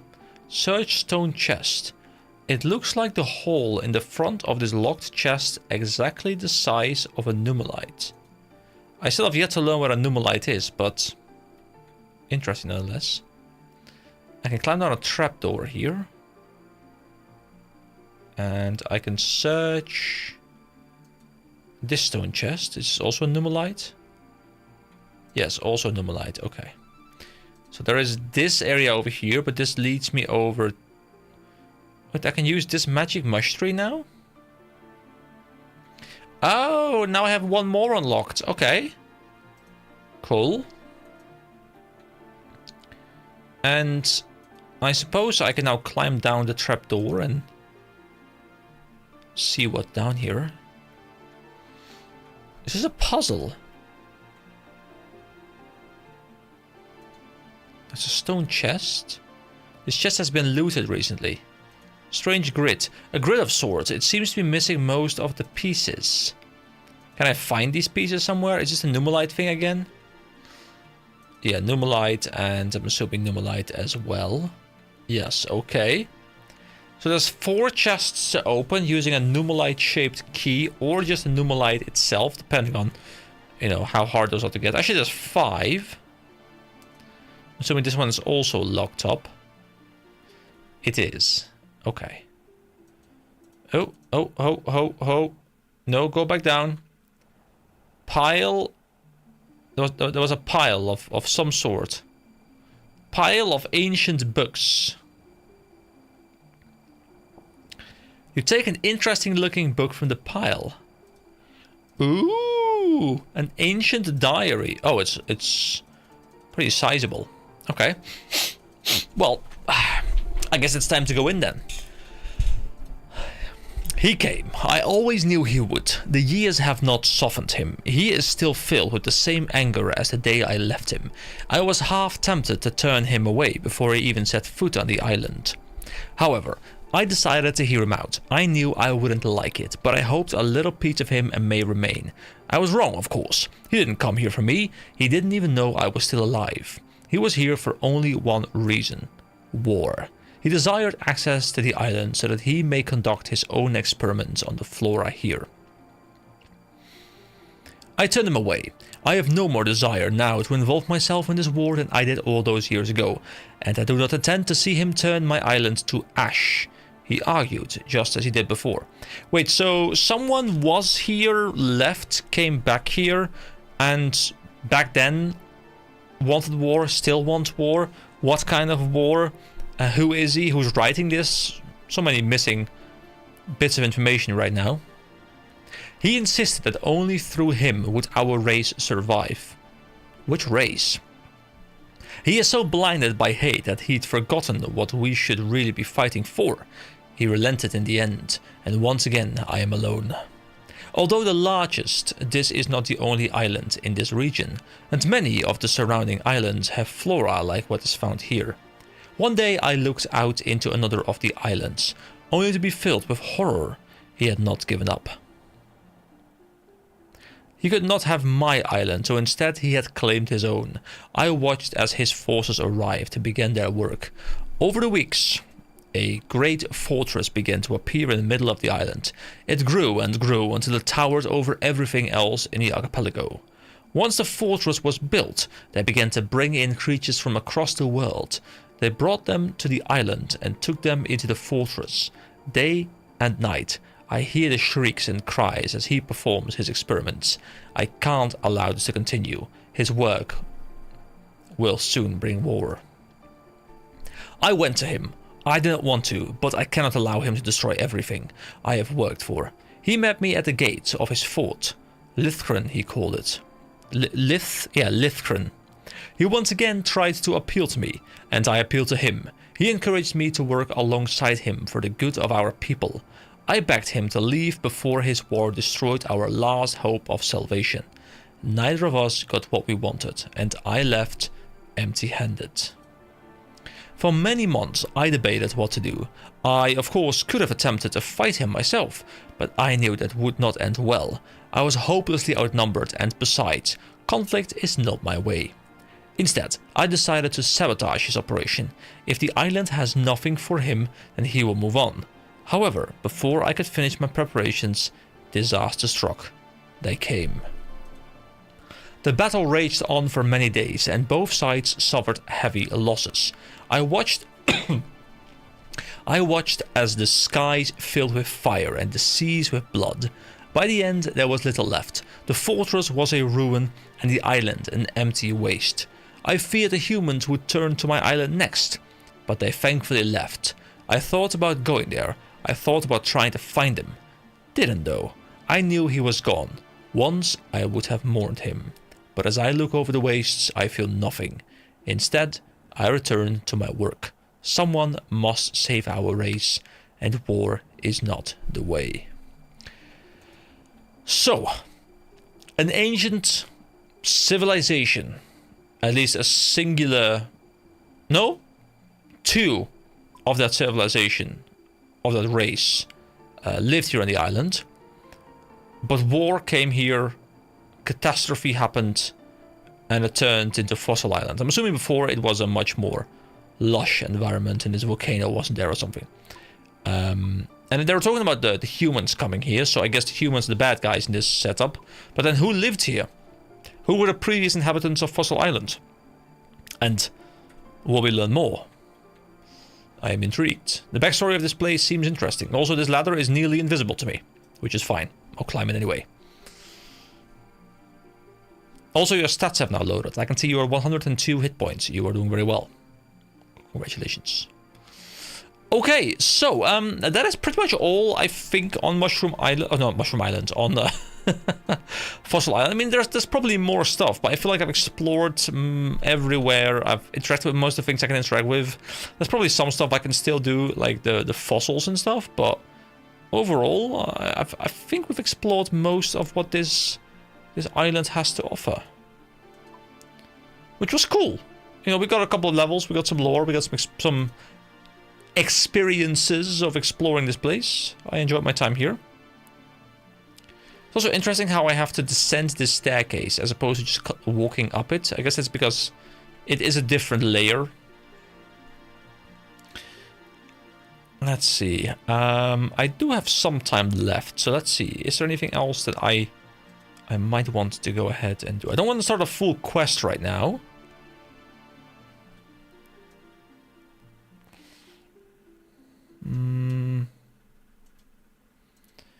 Let's see. Is there any skill that I've been meaning to look into a little bit? Any recommendations from chat for fun things to do? You did about as I said. Yeah. Sorry, I feel like slowly I can feel my throat starting to go, so I can't keep going for that much longer, but I'll just refill my water in a bit, and I'll keep going. The thing is, I work in a customer service job as well, so I talk all day pretty much to customers as well. And then I talk here as well, and obviously like, all the talking is just like at some point it hits a breaking point. But yeah, we did do some speedrunning stuff. I tried doing the Cook's Assistant. I tried doing Vampire Slayer, and it was a fun thing to do. Don't think I'll be spending too much time with it though. Not because it's a bad system, but I'm not really a speedrunning kind of person. It was fun to go into the mindset of a speedrunner and trying to figure out like, hey, how can I make this faster? But I think I much rather enjoy the idea of watching people explain how they're doing things. I think that's much more fun. You know, go make a work call, all fine, you know. Work's important, not as important as this stream, of course, but still work's important. Let's see, what is it that I can spend some time doing? I was gonna do something, but I can't remember. You know what we'll do? We'll just have a chat, and do I just do some model load mining? Do I just do some MLM, as they say? That's kind of fun. I haven't done it in quite a while, and I do enjoy the track there. Actually, let's see if we can get a cool hunter task. You're back. Welcome back. Let's see. I should go to a Slayer Master that I can go right now, which...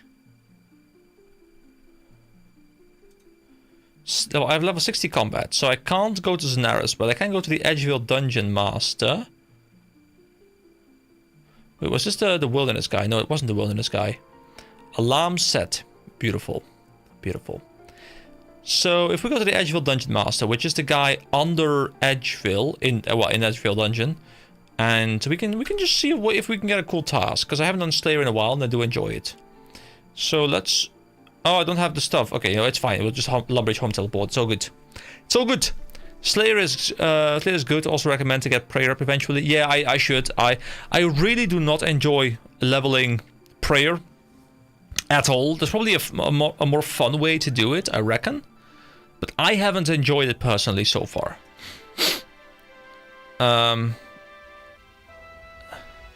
It's not MLM. It's reverse funnel. Wait, hold on. What? I'm a little bit lost.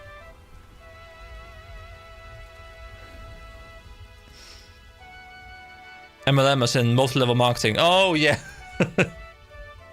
That's a way you can use the abbreviation as well. That's true. I'll start a pyramid scheme, guys. My entire clan, you know, it's pyramid scheme. You guys are part of my scheme. We're scheming together. So, hold on. I was looking to go to Varrock, for which I will need some more... Oh, I don't have law runes anymore. I think I'm out. Okay, we'll just walk. We'll just empty... We'll empty the inventory a little bit, and we'll just walk. It's all good. It's a slow skill, but 43 prayer enables more interactive combat. Yeah, the whole overhead prayer thing, right? Yeah, melee, missiles. Like, I have magic, but yeah, I agree. I should level it. Is there any fun way to level it that is not just, like, burying hundreds and hundreds and hundreds of giant bones, or big bones, I think they're called? Is there any fun way to level it? Don't really need to train it much after that. Okay, well, I mean, to be fair, those 5 levels, I could just... You can buy big bones, right? So I could just buy, like, hundreds of big bones and just, like, sit here and click them for a while. That could work. Okay, we'll just deposit all of this for now. Deposit that, deposit that. Deposit everything. Edible seaweed, don't care. This. For now, we'll just deposit everything. Actually, I kind of... no, I'll deposit that as well. And we'll get our gear out as well. So we get the rune sword, which we will wield. And the full helm will wear... Do we have a back piece? Yes, this back piece is fine. Okay. Also, I haven't gotten a new shield in such a long time. I'm still sitting on the black shield that we got ages ago from like a loot drop, I think, at some point. For trading, I suggest checking out Varlamore. Ah, okay. Yeah, Varlamore is a place that I want to go to, but... I mean, to be fair, I could probably do that kind of soon as well. Like, there's no reason to keep it off, right? Is Varlamore kind of similar to Corrent in the sense that it has a wide spread of available like content? Like, I can engage with it at my current level efficiently without having to feel like I'm missing out on like 80% of the content? Or is it more skewed towards higher levels? Like, I really enjoyed Corrent for that reason. Like, everything besides the late quest, which I couldn't do yet, everything besides that is very much aimed at lower levels, which I thought was quite nice. There are different ways. Try playing Scape Main on the correct day while preparing. Wait, try playing Scape Main? There's a lot of low mid skilling / comp. Okay, good. And I guess I'm probably in... guys, am I in the mid game? Or am I still in the early game? Would you say I'm in the mid game already? Or... Because I've spent a lot of time in this game, but I also realized that, you know, this game has insanely long progression. So I wouldn't be surprised if you still consider me to be in the early game. I mean, to be fair, I'm not... I haven't even gotten full rune yet, so I'm assuming in that sense, I'm still in the early game, probably. Even though I'm... almost 12 days in right now. Early game. I mean, no, you know, don't have to say sorry. I actually like that. You know why? Because that means I still have more stuff to go. Like, if someone told me, like, hey, you're already in the end game, I'm like, dude, why? No, I want more content. The fact that I'm in the early game, that means I have the remainder of the early game. I have the mid game. I have the late game, and I have like the super end game stuff. Like, all of that stuff would still be ahead of me, and that's cool. I wouldn't mind being here for the next couple of years. Now, will I keep playing this game as my main content on the channel? Don't know. Maybe not. But I have no intention of quitting the game at any time. So I'm happy that there's still a lot of stuff. Oh, I still have the chef's hat on me. Don't need that. Also, I don't need to go this way. I could have gone the other way, but it's whatever. You know, we're not here for efficiency. We're not here for speed, even though the title is speedrunning. The game is huge and 2 large expansions coming... Wait, really? I mean, I know about the sailing one, of course. Which I might do a day 1 stream. I mentioned it before as well, but I might do a day 1 stream on sailing. Don't know how many people will show up because I'm assuming I'm competing with the big boys who are all streaming on that day as well. But it could be fun to check out streaming or sailing on the stream. But I'm not aware of a secondary one. I'm guessing it's on the roadmap, right? Scape Main is the login screen song. As to why exactly or while doing what or on which day, I may or may not tell you when you get the particular activity. Wait, hold on. Try playing Scape So the RuneScape main theme on the correct day while preparing for it. I think you've gotten me more confused. I'm either really stupid, or it's really unclear, and it might be either. Honestly, I could be really stupid. I'm not aware right now, but for some reason I cannot make sense. I'm aware now that you were talking about the main theme of the game. Don't worry, I have no idea what he's talking about either. It might be an Easter egg. Okay, good. I was like, how dumb am I?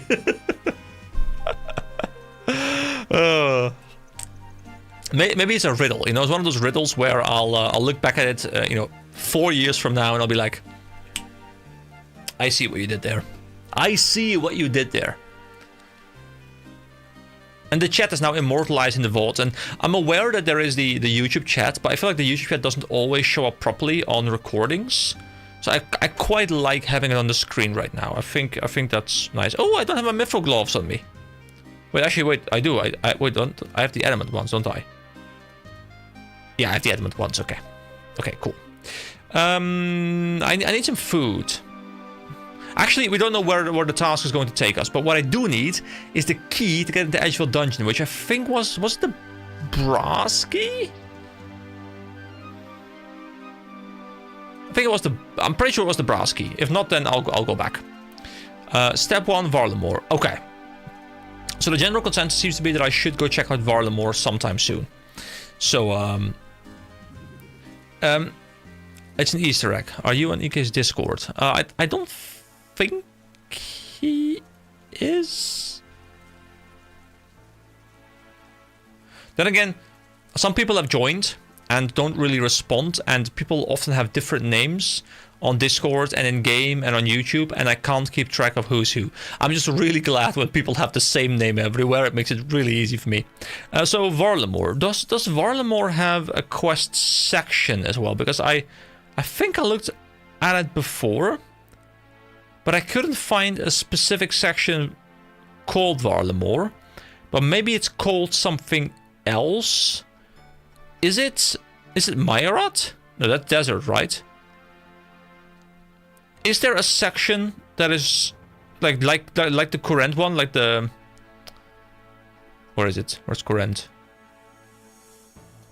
Yeah, like current. I was kind of looking for like a Varlamore one, but it wasn't there, I think. Unless I'm mistaken. Okay, unlock the door, go down here. And I think the Slayer Master is... Yeah, up north over there. Okay, cool.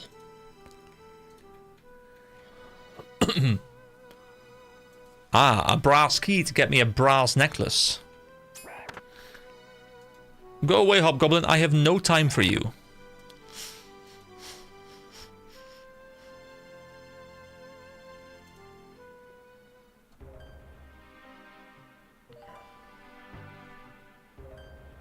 But yeah, I do think I'll really enjoy Varlamore's aesthetic. I've always really liked the Aztec kind of vibes, the jungly vibes. I tend to enjoy that quite a bit. I don't. That's why I tend to change my Discord name to include my everyone name and OSRS name. Yeah, that's also very good. I updated my Discord nickname to match my IGN. Oh, you are in there. Okay. See, I don't know who's in my Discord, guys. There's only 9 people in there. Actually, is that including me? No, that's excluding me. There's 10 people in there. Step 1, Children of the Sun. Okay, hold on. Children. I'm not going to start that right now, but I'll keep it in mind. So, okay, it's very short. It's Alinea and Noah in Varrock Square. Oh, I know. I've seen those guys before. Even today, when I was looking for the other NPC who told me about the speedrunning rewards things. I've been around since you started killing cows in Lumbridge. Oh, yeah. I mean, I'm very well aware because I remember. I remember the first stream I did. I'm pretty sure you were there. In game as well. I remember rating people's armor. Like, I didn't know anything about the game back then. Like, it's so fun to think back to those days. Now, I'm not saying I know a lot about the game right now because I feel like I'm still very unaware of things. But I'm getting there very slowly. But yeah, it is really fun to me to see people sticking around for a while. It makes me happy. I think Marins has been around for a long time as well. I'm not sure if you've been there from the very start, but he's definitely my like #1 comment spammer. It's great. I get like, you know, they're not novels, you know, they're like bite-sized like lines. It's like it's easy to like respond to a couple really quickly between like work things and then move on with my life again. OG Gang Unite, hey, welcome. But you know, Sander, you're even more OG. You know, you were even here in the pre-RuneScape days. You know, Sander actually appeared in one of my Blind WoW series videos. You know, it was really funny. Like I wanted to have him on in a video because I needed some help, and you know he was going to join me, so he was going to be on voice. And I was like, well, if you're on voice, then I might as well get you on. I might as well get you on the screen as well. So I think I took his Discord camera and just like put it on there, and like it looked hideous, but it worked. After you do Children of the Sun, you travel there and shouldn't be too hard to find the next quest. Okay. But Children of the Sun, is it part of a quest chain? Hold on, can I... Is that all if I do this? Yeah, it's Twilight Emissaries. Now, what is Twilight Emissaries?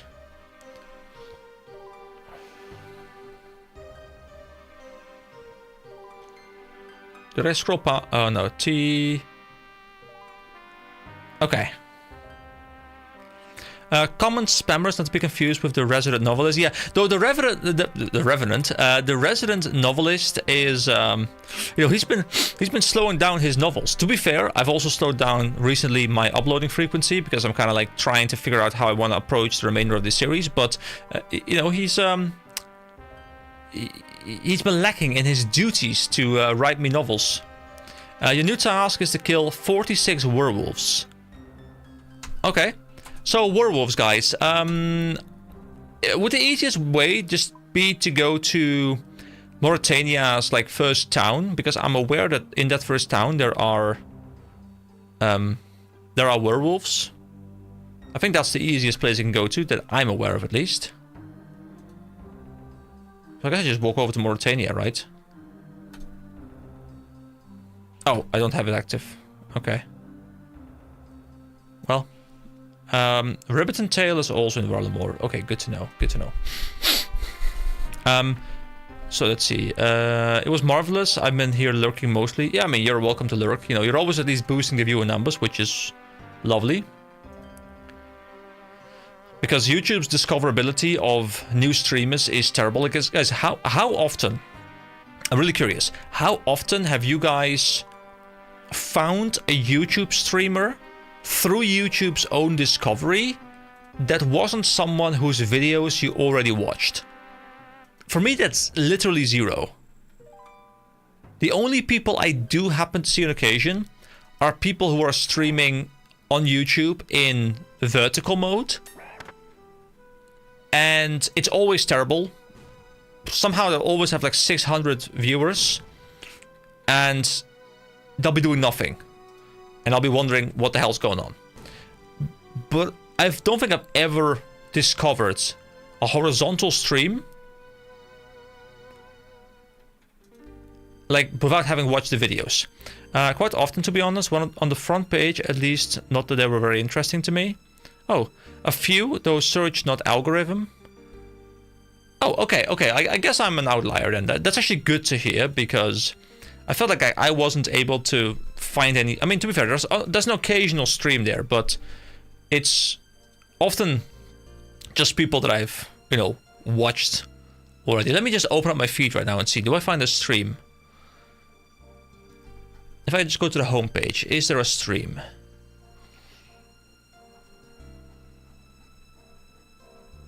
There is... No matter how long I scroll, there are no live streams.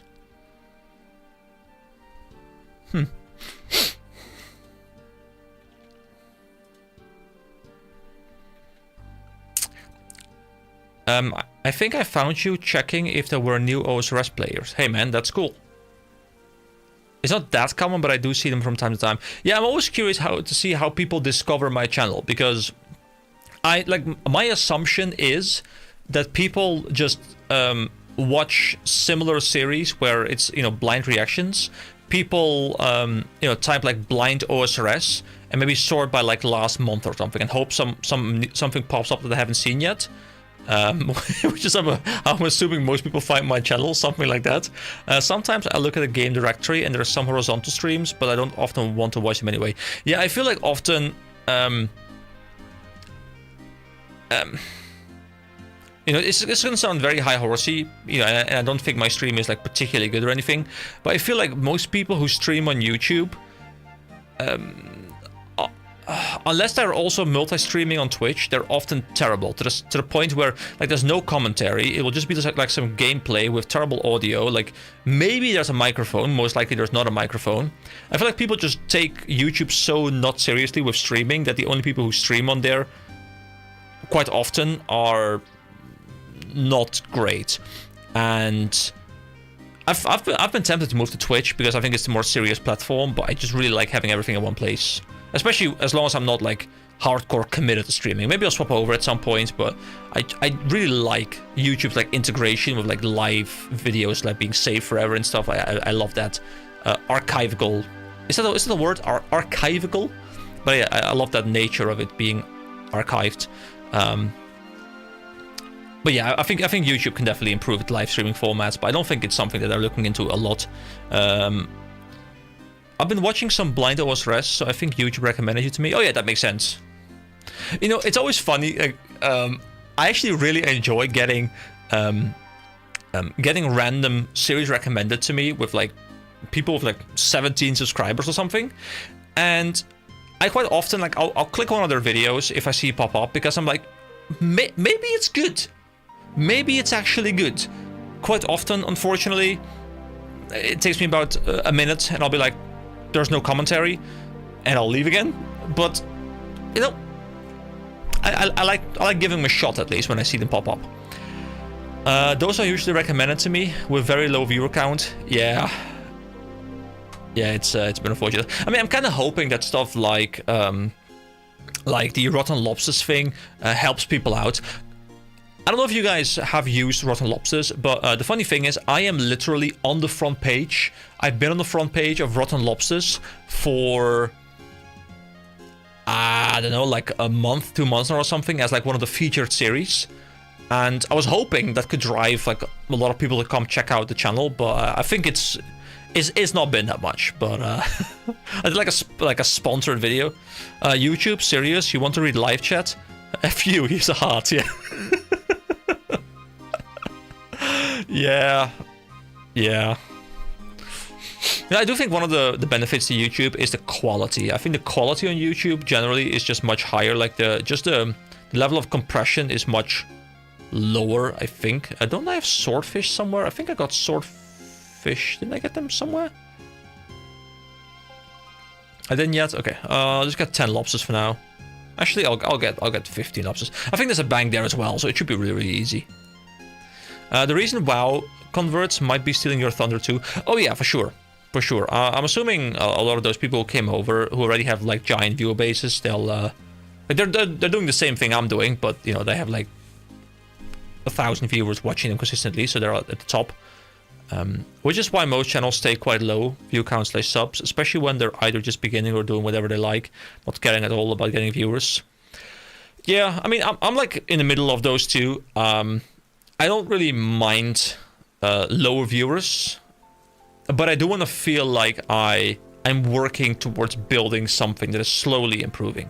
I don't really care much about the rate of improvement, but if I'm making content for hours and hours and hours every week, and there's like just absolutely no like growth visible whatsoever, at some point you just kind of lose the drive, which is rough. But yeah, I think most people who start YouTube to chase big money, like they should just stop. Like, it doesn't work.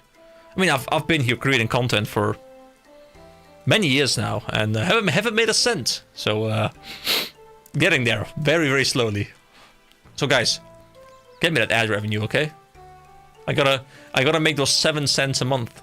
It's gonna pay for what does 7 cents a month even buy nowadays? Does it even buy anything? One piece of candy? I remember going to like a like a cafeteria when I was a kid, and I think I bought like these little lemony, like very sour sweets, and I think they were like 3 cents each. You could like literally buy them individually for like, well, 3 cents each, and I would buy like 10 for like 30 cents, and I'd be like, oh my god, that's so much money, but haha, I got 10 sweets. 5 cents was literally 1 piece of candy at the local store about 20 years ago. Ah, there we go. I think you were just telling me like the same story that I'm telling, kinda.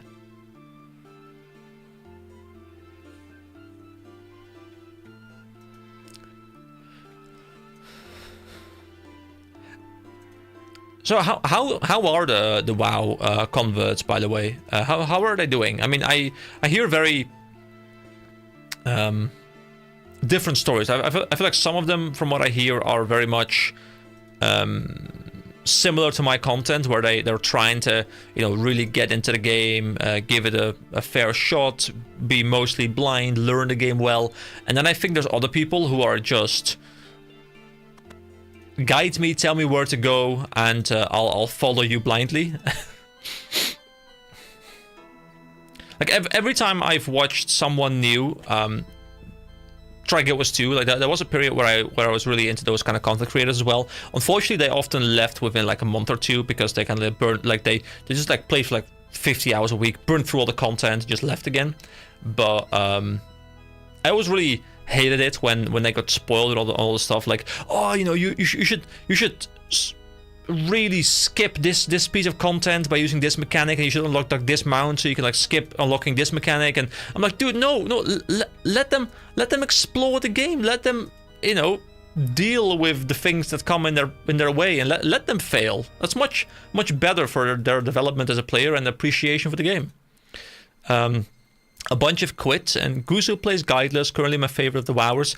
Yeah, I'm kind of tempted to check some of them out now that I'm, well, like, out of the early game. So I guess I can check out a lot of the early content. But unfortunately, I don't really have time to, you know, consume 100 hours of content. So I'll probably need to find someone who... I probably watch the more, like, the highlight reel version of their content. Because I'm assuming their streams are long, generally. Prior to Guzu, Caradas, and before him, Mad Season Show, also Guideless. Yeah, I've heard of everyone there. That's kind of cool. Guzu is probably one of the better ones. Classic WoW player by heart, anyway. Alright, I'll definitely check out... Oh, let's deck Boris. I actually know a Boris, so... Here we go. Let's deck the Werewolf. So, what are they weak to? So, stats. Nothing. Okay. So just about what I want to level. I guess I want to level... I guess I'll push strength to 55 and then I'll swap or something. So, now we're just going to be chilling here. I'm just going to be slapping these guys and healing up a little bit and just chatting. So, any stories to share, guys? You like Savix? I feel like there's so many content creators. I do truly believe that... from what I've experienced, RuneScape has the best YouTube community in any MMO. I would say any game, but I do believe stuff like, as much as I hate saying it, I do think stuff like Minecraft and Roblox, as much as I don't even enjoy those kind of games, their YouTube scene is booming, as they say. But I think out of MMOs, you know, this game is just... peak for content creation. You have so many challenge runs, so many people using different approaches. It's definitely a cool experience to be joining this, but it's also a weird one because you feel like you're competing with people who are putting in such production value. It's ridiculous. Like sometimes I'll watch like a little bit of a video that doesn't really spoil content for me, and I'll just see people with like these really cool cinematic shots and all these edits where I'm like, dude, is this even the same game I'm watching? Minecraft is huge in general, but yes, OSRS YouTube is a peak. Yeah, the thing is, you know, I'm aware of the game as a content creation thing, and I'm more of how big it is, but I really haven't seen much of it as a viewer. Mostly because I want to stay blind a lot, so I just choose not to consume much RuneScape content. I mean, I've watched Saunders, the guy did 2 videos, I watched those, still waiting for part 3, but somehow it just doesn't appear. So, where's my content, man? Haven't watched much, but Yog Labs is back. Wait, Yog Labs, wait, no, I think that's Yog's Cast, right? That was like an old channel with like 2 guys. Was it Yog's Cast? I can't remember. Sorry, which game? Your RuneScape series, man. You did like 2 videos. And then you were gone. You know. Where's my content, man? Other than that, we have Swampletics or Gilnor Games. Dude, those sound super hype. I can't be arsed. Okay, fair. You know, stuff like, I mean, how spoilery? Because I've heard Gilnor Games is like top tier YouTube, not just top tier RuneScape content, but top tier YouTube. How spoilery is Gilnor Games? Because I'm aware it's like a game show where people compete, and I'm assuming they have to do certain challenges with certain restrictions maybe, and they're competing with each other, and people drop out, and there's like a winner at the end. I'm assuming there's going to be like a lot of high-end content that they need to participate in order to prove themselves. Yeah, their Minecraft mod overviews are back. Oh, I've never watched Minecraft content, like not a single piece of... Actually, Sander, I think you made a Minecraft video once that I watched, but I've outside of that one video, I don't think I've ever watched Minecraft, but I know just how insanely big it is. Gilnor Games is very spoilery and very produced. Okay, yeah, I expected it. I think what I'll do... oh, there we go, Slay level 33 as well, beautiful. You can now kill harpy bug swarms. Okay. So, what I'll probably do is I'll just leave Gilnor Games on the back burner for ages, and at some point down the line, I'll go in and I'll just like binge the entire thing if it's good. Because at least that means they can keep producing, because I think there's a new season right now, and they can keep producing, and I can watch it all in one sitting once I'm experienced, and I can look at how terrible they are because I'm so much better. Yeah, definitely, that's going to happen. You know, and obviously at my pace, it's going to be in 2047 that I'll be watching them, but it's fine. Season 5 will be out by at that point.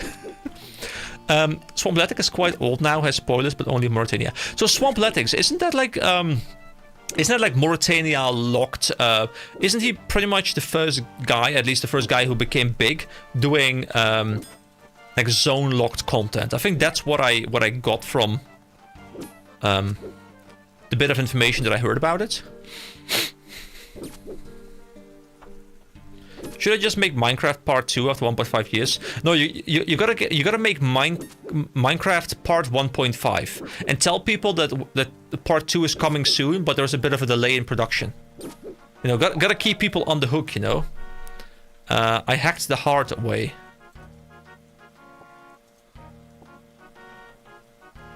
Wait, you hacked the hard way? Leave my heart alone, man. Same save, yes. That's definitely what you should do.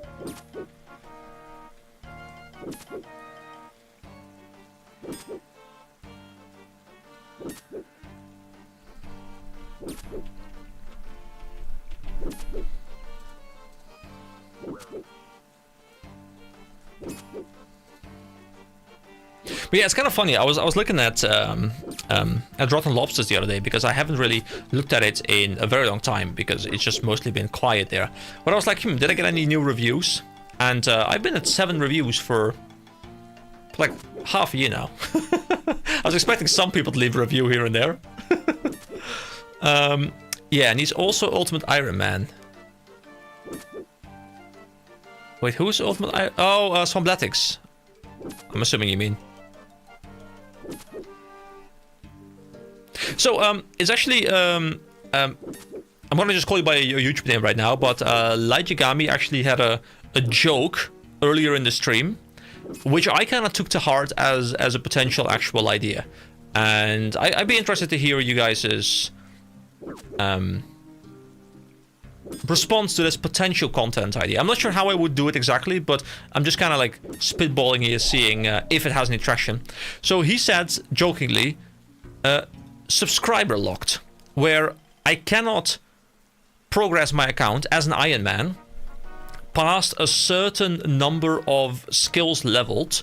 For example, you know, if I have 900 subscribers and I say every 5 subscribers is 1 level, that means that I can get a total of 180 levels spread across all skills until I unlock the next level. Actually, I thought it was kind of a cool idea, especially with my position where I'm like in the sweet spot where I don't have that many subscribers, but I have enough people watching that you can like backseat me, because I think that series will require a lot of backseating where I make plans like, hey, how am I going to invest these levels? I think it could be cool. I know it was a joke at the start, but honestly, I think it could be cool. I see a yes, but I don't know if that yes is in reference to the Ultimate Iron Man thing or in reference to this content idea. But I'll have to do some research and see if other people are doing the same thing, or if I'm, you know, coming up with a whole new thing. Well, not me coming up, but I'm gonna steal your idea, of course. You know, it's all my idea now. It's like the meme. It's like, that's my idea. No, that's my idea. It's my homework. I thought of that all by myself. So this is engaging content. I'm aware of it. It's beautiful. Do you guys also have this thing, by the way, where like I have this pencil right here. There's this pencil. I don't know if you can see it right now, but this is pencil right now. And I probably haven't written anything down with this pencil in like 6 months. But it's been on my desk. And I just randomly grab it and put it like between my fingers, like fiddle with it. Just because like there's something. You feel smarter when you have a pen or a pencil in your hand as you're speaking. Don't know why that's the case, but that's just the way my brain works. There's a guy called Randy who does crazy hard stuff at combat level 3, but his mechanical game knowledge is off the charts. I'm actually a bit curious to see how much you can do with this game's combat system, because in my mind, and I'm happy to be proven wrong, in my mind the combat system in the early game without prayers, without like any sort of gear to impact it, the game's ability to be outplayed is severely lacking. I think that's one of the biggest weaknesses of the early game in this game. But I'm happy to be proven wrong. Like, if this guy showcases that you can indeed do a lot of cool things, but you have to know, like, you know, little gimmicky things maybe, that'd be interesting to see. So I might actually check this out, because that sounds interesting, and I'm assuming if he's level 3, the things that are crazy hard to him are things that I've most likely at least interacted with to some degree. I'm assuming he's not going to kill raid bosses level 3. So, it's called Randy. I'm actually going to look him up real quick. Wait, hold on. That was Guild Wars 2 that I just clicked. I'm not switching games. You're switching games. Let's see. Randy. OSRS. Here we go. What's this guy doing? Because this sounds actually pretty interesting. Dude, the amount of subscribers that people on YouTube have who are OSRS creators always baffles me. In so many other games, like, you know, if you have like 100k subscribers, you're big. But then I see OSRS YouTubers and they're like, you know, 100k, you're like, oh, you're decent. But it's not 500k. Like, the scene is just so big. Okay, hold on. What does he do? What's his popular video? 3 combat fire cape. Okay, I haven't experienced the fire cape, but I've heard it's somewhat difficult.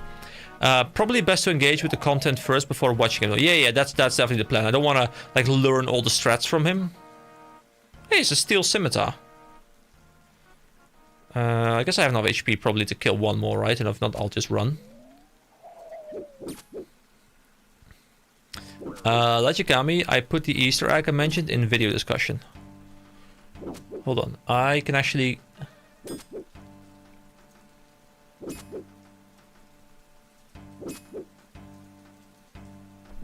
Okay, see, the thing is, I did decide to click it in the end. I wasn't sure if it was going to be a spoiler for me, but it's something with red tokens. I don't know what red tokens are, but I'll keep my eye out. If there's red tokens, they're apparently some level of importance.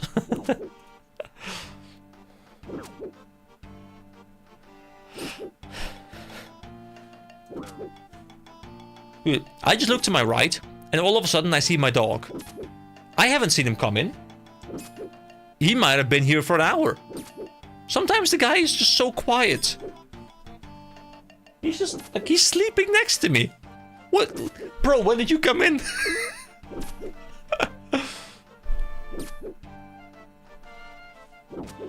Like, he was downstairs when I started the stream. Oh my god, am I actually going to not make it? If I get hit significantly once more, I'll run. Okay, we can do this, we can do this, we can do this. Okay, keep pumping, keep pumping. Dude, he's sleeping so cute with like his paws like this, like... It's really adorable. Come on, come on. Hit him big, hit him big, hit him big. Just give me one max roll. One max roll and we're good. Ooh, okay. I'm oh, I was confident. Am I still confident? Am I still confident? Am I confident, guys? Yes, I'm confident. Okay. I will stand my ground. Okay. I have stood my ground, and my ground is my own. Here we go. So, I just unlocked Grey Wolf Fur, which is worth 28. Okay, that's nothing. There's also a quest here. Have I done this quest here? There is Creature of Frankenstein and In Search of Marek. Okay, I'm pretty sure one of them is standalone, and the other one is like one of the early quests in this zone. But which I do want to do, but I want to be able to do since the father, like pretty much at the start of the series. As in like level requirements. There's a bank in Canvas. Yeah, there's a bank up here, right?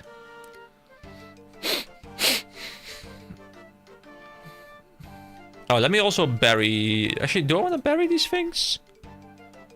There are 4... I mean, yeah, I'll just bury them for prayer experience. They're only 4 each. Like, why are these only 4 each, guys? They're like higher level mobs. But I'm better off farming frogs for this. And it doesn't feel right. I feel like these should be more. Unless I can turn them into more with like some sort of processing method that I'm unaware of. Okay, what we'll do is we'll just do... Why do I have my axe on me? Did I loot that? Whatever. We'll just grab all of these. There we go. And we'll eat. And we'll eat. And we'll eat. And we go back to the grind. So I need 39 more. I don't know if I'll wrap it up on the stream. Can't keep going forever, unfortunately. The dog needs to be walked at some point in the next hour. Since the Father or Blood Moon Rises? Actually, Since the Father was... hold on, let me go to that. Wait, oh, Blood Moon Rises, is that the quest upcoming? Is that the Grandmaster quest upcoming? They're 4.5. Wait, you mean the boats? Because there are 4, I think.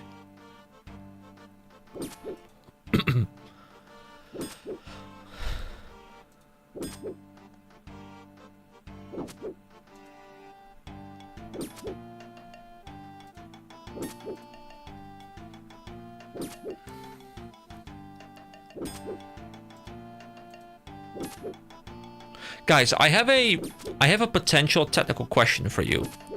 Oh, another Varlamore standalone quest is in Scrambles. Wait, hold on. What quest? What quest are we talking about? You mentioned blood.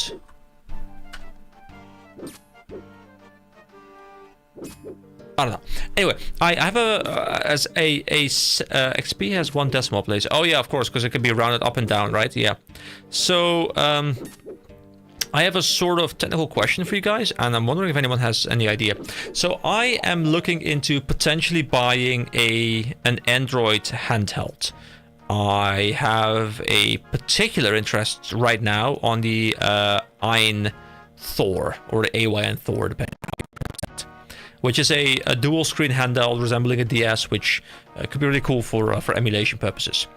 But what I'm thinking is, like, I would love to do some content with that, not necessarily like, you know, like recording with a voiceover, but like recording the footage and then, you know, have the ability to do like analytical videos on older games. But I don't know if you can easily record on Android. There isn't OBS on Android, and I'm aware that there are recording software, but I really wonder how they'll engage with, first of all, with, you know, recording in general, but also recording dual screen gaming. So I actually put a message to a couple of different videos reviewing the Iron Thor, seeing if someone could answer the question for me, but so far I have yet to receive one. But it's a really cool looking device. I really enjoy the idea of an emulation handheld. I never really enjoyed the idea that much because they were often like very underpowered, but they're becoming good. I really feel like it's like a really big emerging market, these emulation handhelds. They're really cool.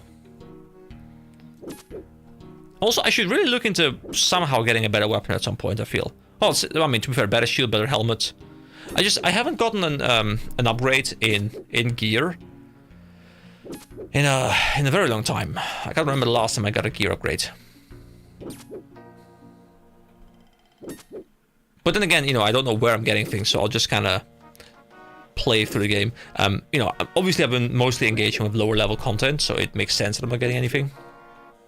I've really done like a medium length quest in quite a while.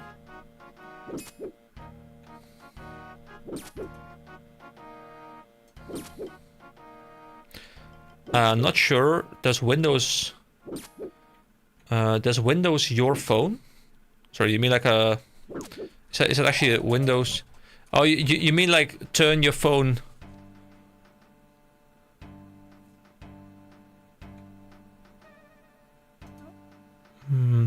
Yeah, because the thing I'm looking for is something that could locally record. Because the way I would set it up, if I were to purchase that, it probably is I would buy the 1 terabyte version. So there's enough space to have, you know, like 30, 40, 50 hours or whatever of footage. So I could just play a game, not have to worry about, you know, like editing, anything like that. Just record away. If I decide that I want to do something with it, I can just port it over to the PC, edit it, and be done. And if not, I can just delete it all and be done as well. But I want something that's like super hassle-free. Oh, hit point level 50. There we go. Cool. It's not something that I need to have, but I would really love to be able to do something with it. Because there's this weird content creator thing, and I've heard other people talk about it as well, and I've definitely felt it myself as well. Which is where sometimes it's hard to play games just for fun when you also are looking for games to make content out of. Like you'll be, oh, I gotta heal. Like you'll be playing a game and you're like, I'm enjoying it, but shouldn't I be doing something with the fact that I'm playing this game? Shouldn't I be making some sort of content out of it? Shouldn't I be like looking at it differently? It's always interesting. Well, check video discussion. Hold on. I can check that real quick.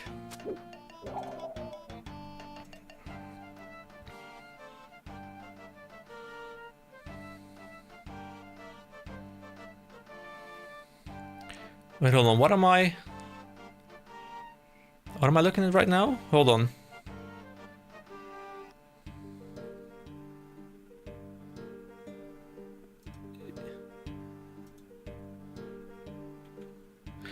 This is 100% my problem, why I have such a hard time playing those random games. What if I can make a video out of this? Yeah, and like, I don't really have it when I'm playing a game that I've been immersed in for hundreds of hours. Like, you know, if I'm playing Guild Wars 2 or League of Legends, those are games I've played for so many hours. Like, you know, I'm not going to make content out of them much anymore, if at all, because, you know, I've been playing it for fun for like 10 years. But if I'm playing a new game, I'm like, oh, should I in some way, like... not like monetize it, but like contentize it. Like, it's a really annoying thing to have, because you're like, oh, let me just enjoy this game, but I can't, because, you know, it's my PC screen. Hold on. So you've got the. Oh, you're telling me that the thing is your phone. But I have an app open that shows phone screen. Oh, that's kind of cool as well. I guess that's through just like your internet connection, right? Like your Wi-Fi and LAN cable connection. I mean, I'm aware of things like that, but I would love to be able to record locally. Just because I don't always like have my PC on, and I don't want to, you know, like... If, for example, I'm sitting on the couch or laying in bed or something, I don't want to be like, okay, I got to start the PC, you know, connect the things, start the recording software, make sure it's connected to the right input, and You know, sometimes I'll be like, oh, but I closed the thing for a second. Does it still record? Should I go back to the PC right now and check? Because that's the thing I have. Like, I'm often when I'm recording stuff for the demo diver stuff, for example, the video that was uploaded today, Reanimal. Don't know if you saw it today, but pretty interesting game. I played that with my girlfriend on the TV downstairs, but you know, I have to start it downstairs, make sure it's still. I'm using a Steam Link. I don't know if you guys are aware. The Steam Link is like a pretty old device at this point, but it's like a really, really annoying setup because what happens is you don't just share the game, you share your entire monitor. But I have two monitors, so what often happens is, like, for some reason it will just randomly swap to the other monitor. I'll think I'm recording the main monitor and I'm not, or like all of a sudden, because I'm running an ultra wide monitor and it's obviously a 16:9 TV, is going to like be weird with the aspect ratio, and like, oh my god, it's such a hassle. So I'll like often like I'll run back upstairs and I'll like have to double check, oh, is it recording the right thing? And I just don't want that. So, you know, if I'm getting a handheld, I want it to be able to record locally, so I can just literally start a game, press record, play the game. If I want to use it, I use it. If I don't want to use it, I don't use it. But I want to just have like as little thought about it as possible. I've seen behemoth clips of people playing on the phone. Not sure how they record it though. Yeah, I'm sure. I know phone recording is possible because people. I mean, I've done it myself in the past. Like, you can of course screen record, but it always sounds so wonky to me.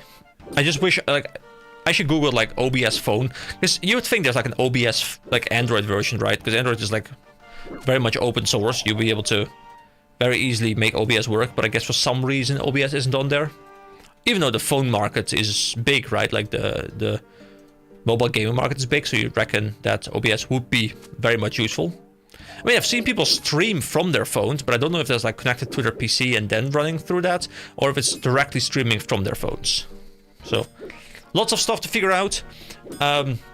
Hoping someone in the YouTube comments on those videos can give me like a clear answer. Native phone recording, don't know how much space that takes, like for content creation purposes. Yeah, the thing is, like if I'd be doing that, I'd mostly be playing games, you know, from like the Game Boy to the 3DS era, and those devices can handle up like Switch emulation and like even PC games. So anything up to like 3DS should be really easy to run. So recording it should be no problem whatsoever, at least not like in terms of its horsepower. So as long as the software is there that supports it, it should be easy, I reckon. But like the software seems to be like very finicky, and I don't know. But yeah, it's not a purchase that I'm gonna make in the next 2 days or something. So I can just kind of do my research, see if I can find the answer, and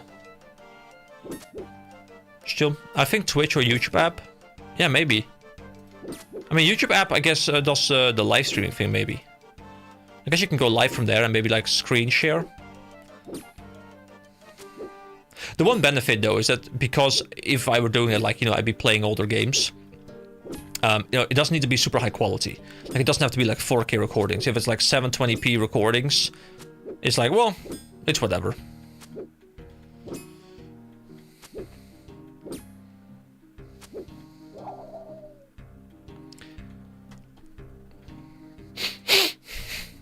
I can see why people say Slayer is a slow one though. As much as obviously right now it's not super slow yet. The fact that it's taken this long to get level ups, even at 33, I can see how it becomes, you know, really hard to level up in the late game. But it's a pretty chill one to level up, at least, because you're leveling up your combat stuff as well. PC games is a broad spectrum. I watched Josh Hayes play H-O-M-M. Borderlands 4, obviously I'm aware of, but H-O-M-M. H-O... I mean, I haven't watched much Josh Hayes recently.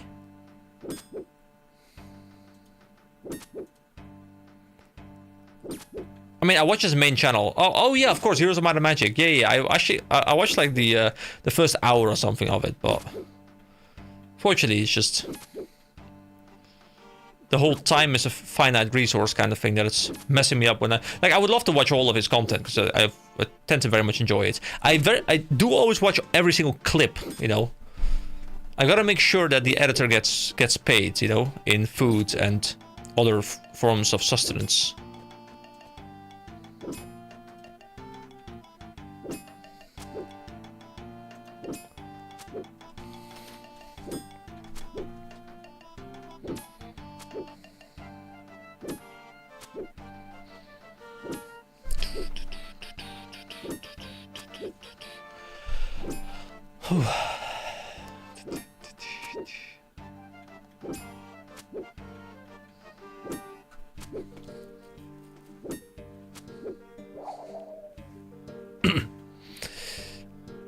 Alright, let me make sure I keep burying the bones. Like, look at this slow process. Oh my god. Oh, I guess this is where I got the steel axe, because I looted another steel axe. I mean, it's a pretty chill place to grind, at least, because the mobs are not aggressive until I turn them aggressive. So I can really just choose my own battles. So it's, as much as they're reasonably tanky, it's a pretty chill task to do, I guess.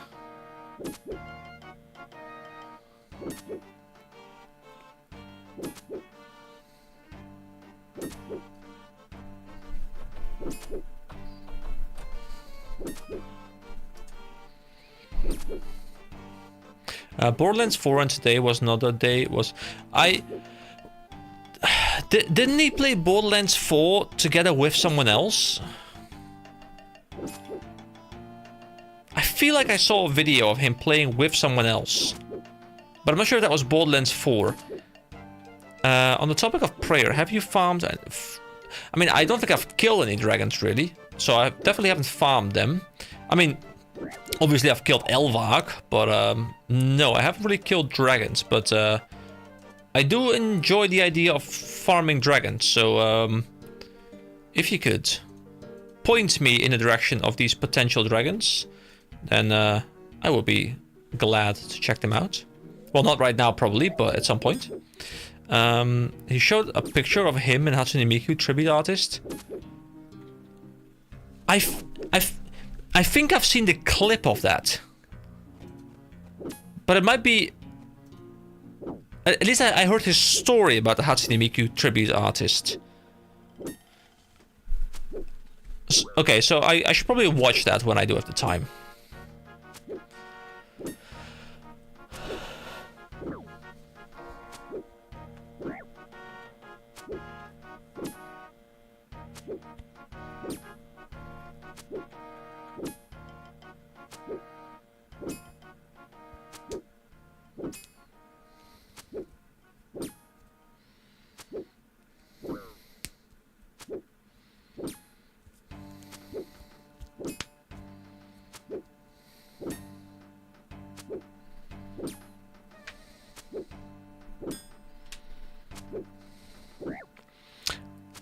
Adult Green Dragon sounds good.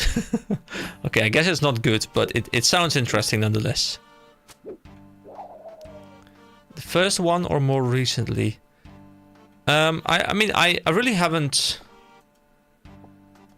Wait, why is there 4 raw chickens on the floor right now? Okay, points on farming dragons for their bones. Certain dragons do not have a ranged attack. Oh, so I guess you can like... Maybe even safe spot them? Like the ice golems?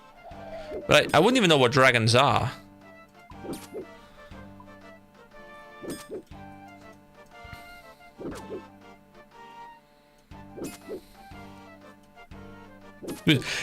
Every time I think, oh, you know, I've played a fair amount of this game already, I'm just like, no. It's just proven to me that as much as I play this game, I learn that there's much more that I don't know. Like, this game is kind of like the no, it's not the Dunning-Kruger effect. It's the like, it's the I forgot what the name is for this concept, but it's like this bell curve where at the start you don't know anything about about a topic, but because you don't know anything, you think you know quite a bit.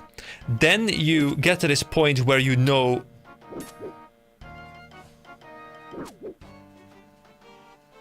Oh, I was just my dog was just like shaking because I think he's like dreaming or something.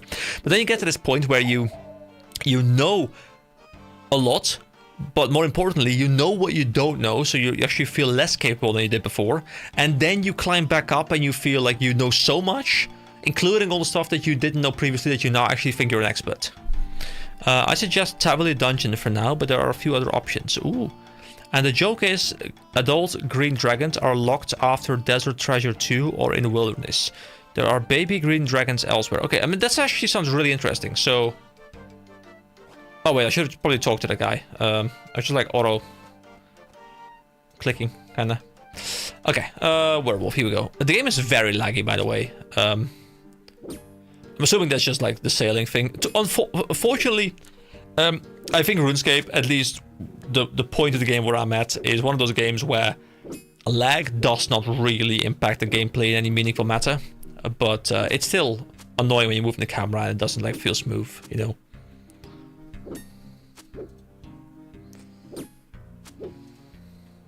But I'm definitely going to check out the Tabuli Dungeon at some point soon, because I would love to see these dragons. That sounds rather cool. Especially if they drop like bigger bones, and those bones are worth a lot of prayer, because then I can level prayer to 43, hopefully.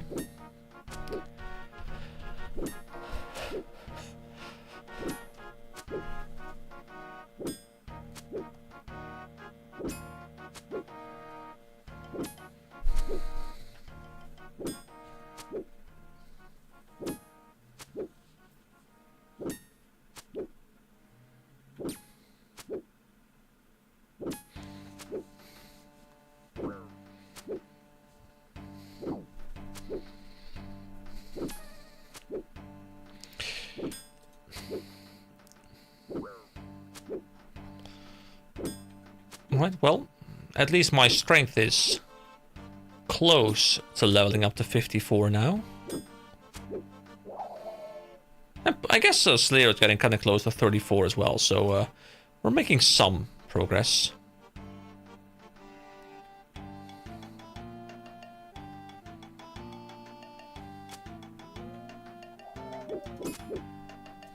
Oh, I don't really have much HP left. This might not be a smart idea. This might be a terrible idea. I guess we'll just see how we roll. If we drop under 10, I'm running out of here.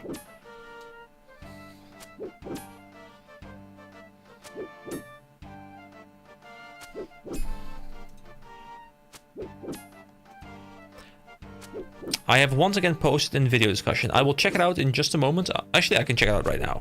It's actually not too bad. Yeah, today was an insane day. I've seen these two. Yeah. I mean, you can assume every single video that appears on Josh Strife says, I will have seen, because I absolutely love his clip. I mean, I love his content in general, and I would watch his entire streams, but unfortunately they take too much time. So at least I'll watch all the clips, and I tend to watch all of the... I guess I watch all of the high production... No, let me rephrase it. I watch everything except for the streams. Because, you know, I watch Josh Strife Haze, I watch Josh Strife Plays, I watch Josh Strife Says. The live stream is the only thing that I, you know, don't always have the time for. But yeah, I love his content, it's great.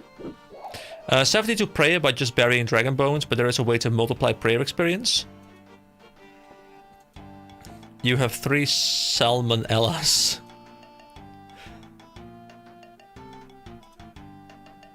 I do. There are indeed some salmonellas.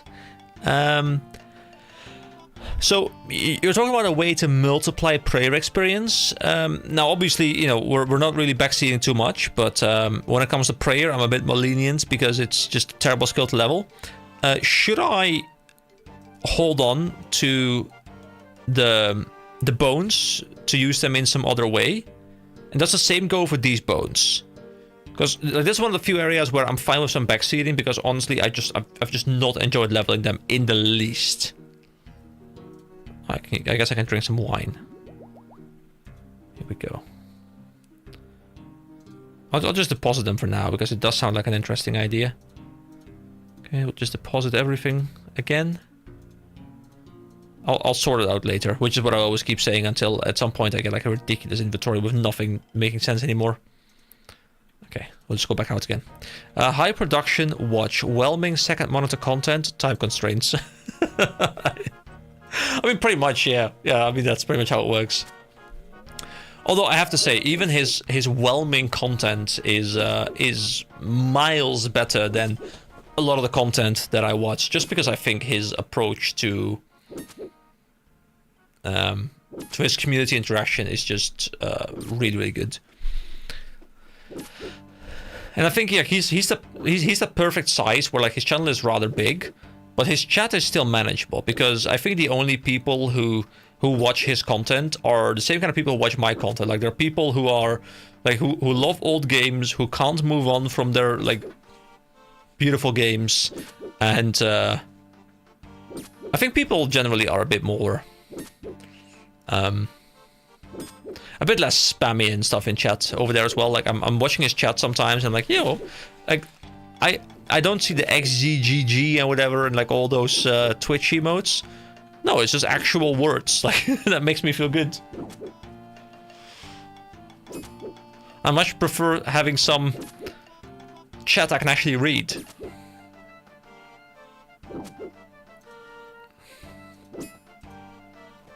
But yeah, I've always felt when it comes to streamers, you cultivate the audience you want.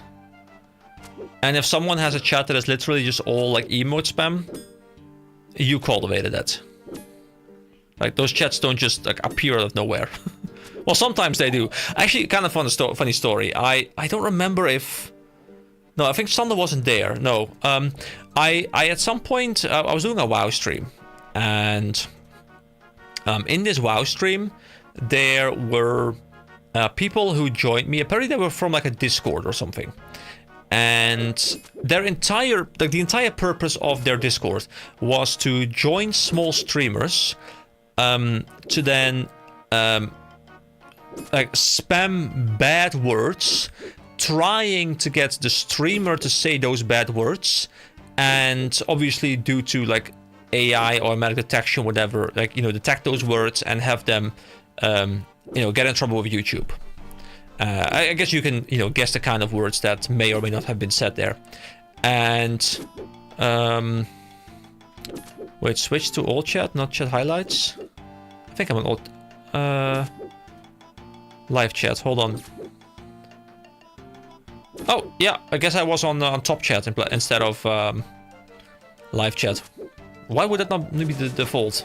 It's level 34. But yeah, those people came into my stream, and all I remember there is they were like going really hard trying to trigger me, but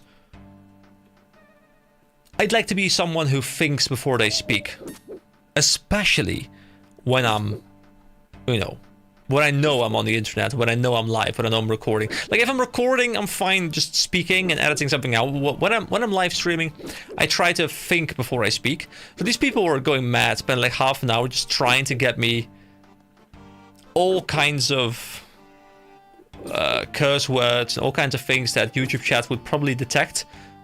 But I did not cave. And in the end, it turned into an actual normal conversation again, because they were like, you know what? You know, we can't trigger you, so hello. This is our Discord, this is what we do. And it was actually really funny.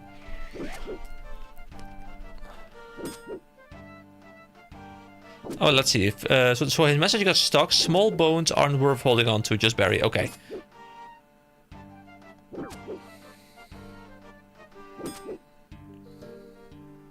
Let me just eat, just in case. Okay, strength is about to level up. Beautiful.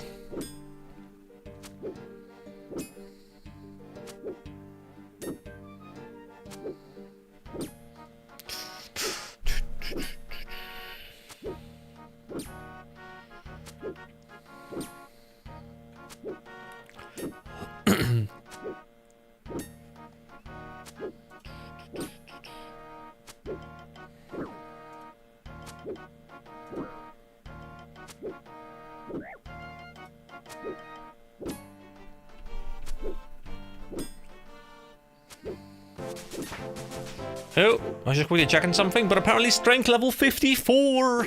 Ah, yeah. That is beautiful. So,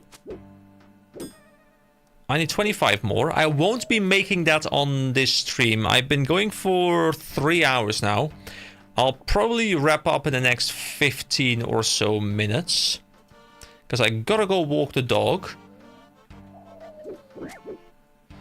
Let's see. Since you don't mind small spoilers when it helps player experience, Ghosts Ahoy unlocks an XP multiplier. Okay, that's actually really cool. Yeah. And in this case, I don't mind it too much.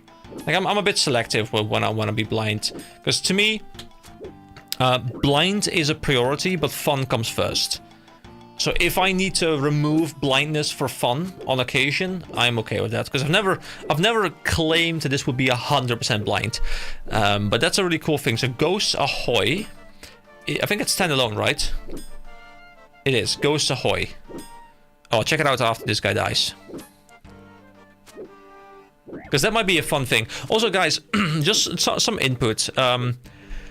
How do you guys feel about the format? Because I, obviously, since like March this year or something, Wait, Windows update? Since about March or something up until, late October, I've pretty much been going ham with like consistent videos every so often, depending on like what schedule I was on, but like they were always consistent within the schedule, which was really fun. Like I liked having a consistent schedule going out, but I've seen like the views like dwindle more and more and more, and like we're like sub 100 views on most videos right now, and they do take a fair amount of time, especially with like all the editing I have to do, like go through the entire recording again, like cut out all the crap and fine tune them and stuff like that. So wait, a rune helm?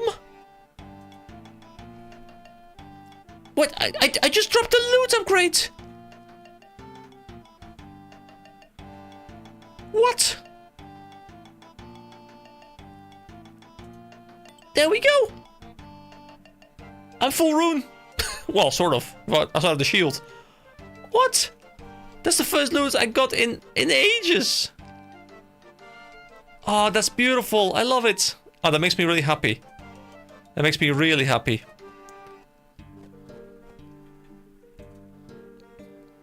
But yeah, I am, just to continue my point before I go to other topics, I'm kind of like experimenting a little bit with what I want to do. Like I'm not saying the video format is done for, because I might just go back to that and keep going with that. That's very much possible.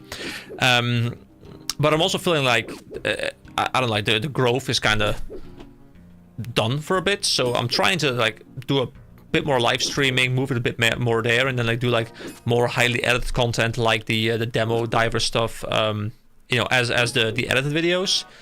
Not sure yet where I'll land. Like I might go back and forth on it for a little bit, but because that's the benefit of being a small channel. Like I can just go do whatever I want really, but it's just a bit of experimenting.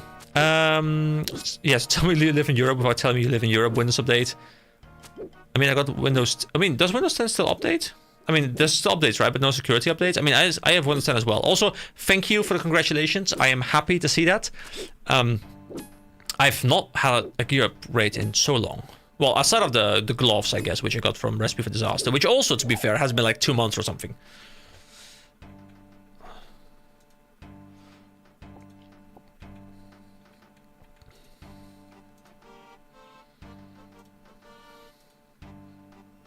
Die, woman.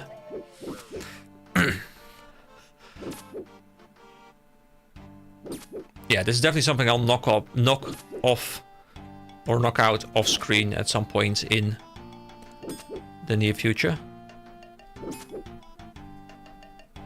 I like how it says valuable drop as well. I think that's the first valuable drop I've ever gotten. So if I look up drops, what else can I drop? Wait, that's a 1 in 170 drop. That's a relatively rare drop as well for these mobs. Is it 170? Yeah, 1 in 170. That's kind of cool. Did you like Gridmaster? Yes. I like Gridmaster so much that I have a script that I'm not sure will see the light of day, because I'm not sure how I wanted to phrase things, and like I wasn't happy with it yet. But I liked it so much that I had a script where I talked about how I wanted more games to steal that idea. I think Gridmaster is really good. I think what Gridmaster does super well is the ability to make you play through old content again, make you excited for old content again, not require a lot of development time, because obviously, you know, they're reusing assets, they're reusing game mechanics, they're reusing everything. They're just like adding, you know, new multipliers and like, you know, figuring out some new cool bonuses to do. So it's a really easy way to develop content, but it really reinvigorates the entire world. And I would love to see that in other MMOs. And I think, to me, like, I wasn't able to enjoy it to its full extent, because I think it's really good when you can engage with the entire grid. Now, I kind of like locked myself off the stuff I hadn't seen on this account yet. So I didn't go and do bosses, I didn't go and do all kinds of things that I could have probably done. But I think, like, just the dopamine hit of like, oh, you know, getting a 200% experience modifier, and then, oh, you get this thing on top of that, and then what if I do this thing and this thing, and then, oh, that can help me do this other thing, and it really, I think, strikes this beautiful dopamine hit where you're constantly unlocking things within a game you've already played, because most people playing Gridmaster have already played it a ton, and I don't know, it just worked really well, and I can see people who know this game well getting so much satisfaction out of the fact that they can replay the game but differently. And it feels a lot like seasonal content in ARPGs, like, you know, like Diablo and like all you know, Path of Exile, those kind of things. But seeing it done this well in MMO, to me, was really good. Okay, let me catch up with the comments. There was something about more updates in Europe. I signed a letter to Microsoft to please enable the same in the whole world. Yeah, I mean, I'm still on Windows 10 as well. I would not mind to go to the new Windows, but unfortunately, they're still saying my PC is too old, and you can bypass it, but at that point, like, I'm putting in manual effort to update when I don't want to update. And I guess I'll update when I get my upgraded PC at some point down the line, but you know, kind of still like holding out for the supermodels. That sounds weird. the RTX 5000 super GPU models. I'm holding out for the supermodels, guys. But yeah, it's a bit it's a bit weird, because I wouldn't mind upgrading, but I don't want to put an effort to upgrade. Let's see, the value thresholds in the settings. Yeah, I saw that. I'm fine with 10k right now. I think it's kind of cool to get like something, because 10k still means something to me. 1 in 170, isn't it rare in the grand scheme of OSRS? Yeah. Yeah, I'm aware that at some point, like, it becomes like ridiculous, like 1 in like so many thousands and stuff. But for me, 1 in 170 is a pretty decent drop, at least up until this point. We're scaling into things. This is the first community event. We have had 5 leaks too, and now another Deadman coming. Yeah, I saw Deadman. I actually read about it. I don't think it's my kind of thing yet.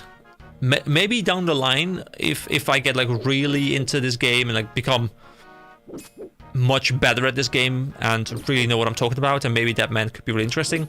But just reading through it, I don't think it'll be something that I enjoy at this state of my progression as a player, not as a character, but as a player. But you know, if for example in 6 months or a year or something, or whatever, they roll Gridmaster back in, like have some changes, have some balance changes, some new stuff in there, but like roll it out kind of similarly. You know, and at that point, I'm hopefully much deeper into the game, and I can do a lot more blind, or like not blind, because I've already done it blind. I think I'll get a lot more enjoyment out of it, and I'll probably spend a lot more time in it as well, because there's a lot more to go for. Let's see. Next Deadman is a bit more PvP noob friendly. Yeah, I saw that. I don't know what they changed, because I haven't read it like in high detail yet. But I did read that they were changing some things to make it so that people who don't really do PvP well also can participate. So I guess I'll like maybe I'll enjoy it. Maybe I will. Oh, and League 6 is in production too. Yeah, I don't know what league. I mean, I'm assuming leagues are kind of similar to leagues in ARPGs, right?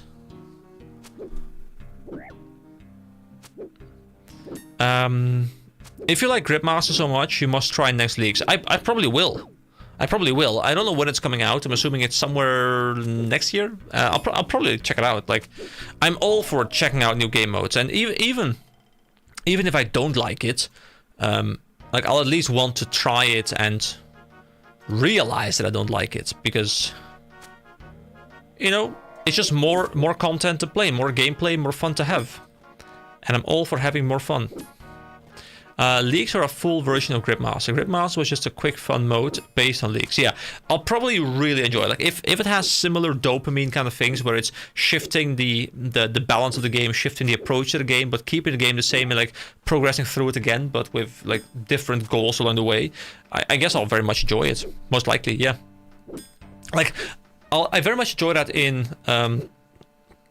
ARPGs as well. Like for example, even though I didn't really play Diablo 4 that much, I quite enjoyed grinding. Like when the game first came out, like the first or second season or something, was like these vampiric powers that you had to like grind additional like types of content to get like these additional like blood. I think you could spend this blood for power, and you know, it was fun to have like a different progression system next to the main progression system. I very much enjoyed that. Bank keys removed. Used to be able to raid your victim bank for 10 most valuable. Well, you were able to raid your victim's bank. Hold on, my dog's got something in his mouth and I don't know what it is. Hello, I'm happy now. Hey, I'm happy now. Niet los.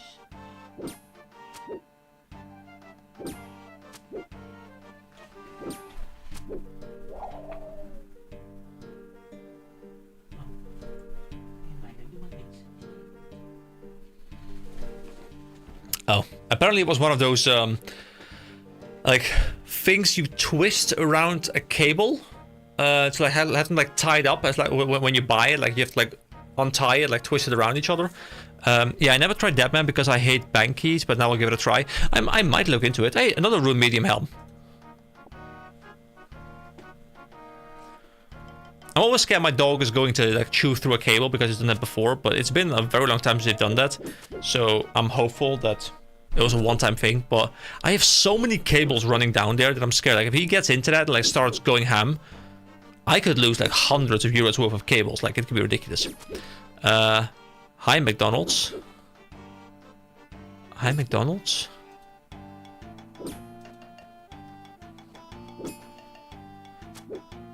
Oh, quick question. What do you guys think about the chat? I already got the answer from Light Yagami, but I think the other people have not answered it yet, and I'm just kind of curious to see. I think the size is good right now. I'm using a font similar to the OSRS font, so I think it looks good. It's like got like a little bit of a black outline, like a bit of a dark thing behind it.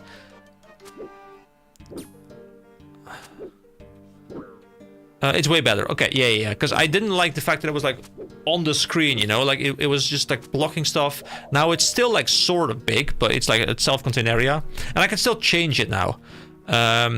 Tweezers, you know that Verge PC. I don't know. I don't know that video. I think, but are they called tweezers? Hold on. Tweezers. No. I don't think so. It doesn't bother me anymore, so it's fine. Yeah, like I want the chat to be on the screen, but for people who enjoy watching it, especially when you're watching the VOD, it's just easier to watch the VOD, not the chat on the screen.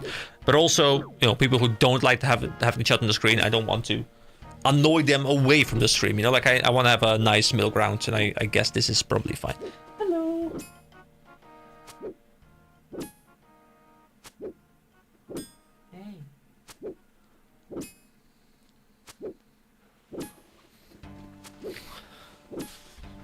Oh.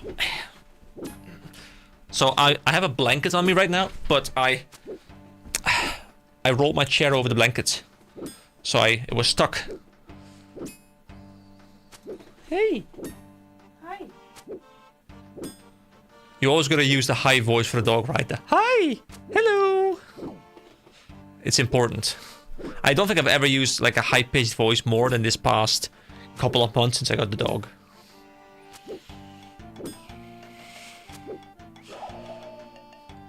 I feel like I should just get a dog cam. That'll get me lots more views than my face.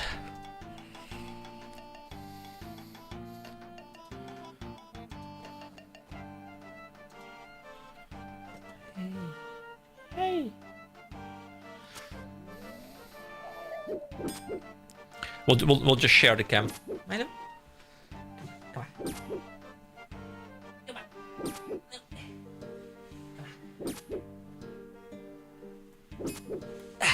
Here we go. Yes. Now we're sharing it.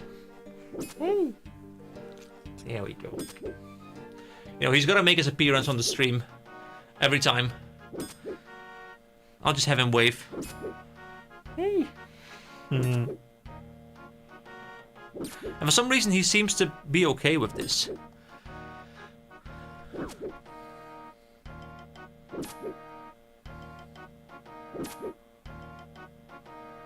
He says hi. Hi. Like, I think most dogs hate this, but for some reason, he's okay with this. You like this?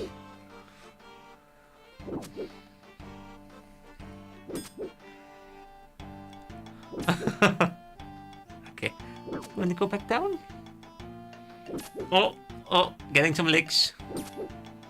Come on. Yes. Yes.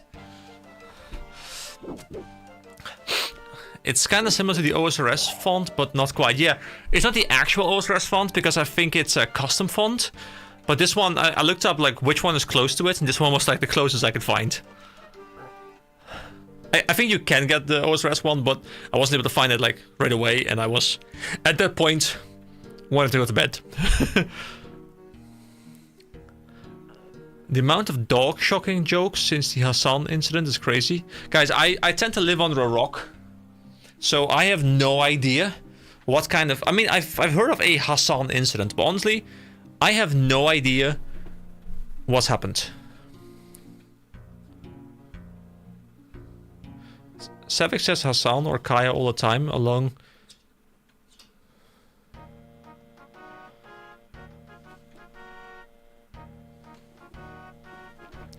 Hold on, I'm actually curious now. Let me quickly go for a Hassan dog incident. What even happened?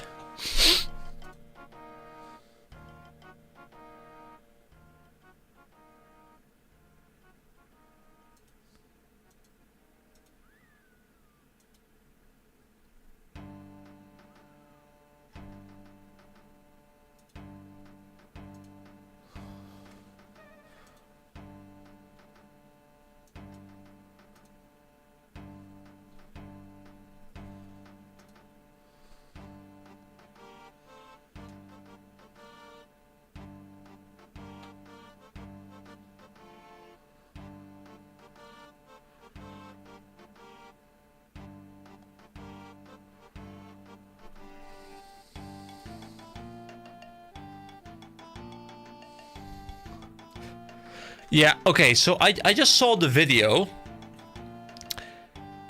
What the hell? You...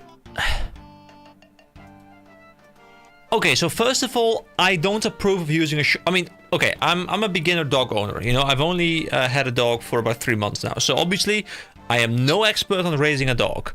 But, having said that, I am not a fan of shock collars. I'm barely even a fan of collars. We do have a collar for him right now because he doesn't seem to mind it too much, and it's just much easier. You know, don't have to take it off constantly, like a harness kind of thing. So that's fine. But shock collars, I think, are a cruel thing. Now, obviously, if you have a dog that just cannot function without, like, you know, you've gotten professional help, like for some reason you just can't seem to control your dog, and you need it for high stress environments or whatever, like. I guess I can see the point, but still, I think at that point you probably made a mistake way earlier that's causing the problems. But even outside of that scenario, having, like, putting your dog in your video frame, fine, sure. Keeping it out with a shock collar? What the hell? That's animal abuse right there. That should, I don't know how, I don't know how big that incident became. I don't know how,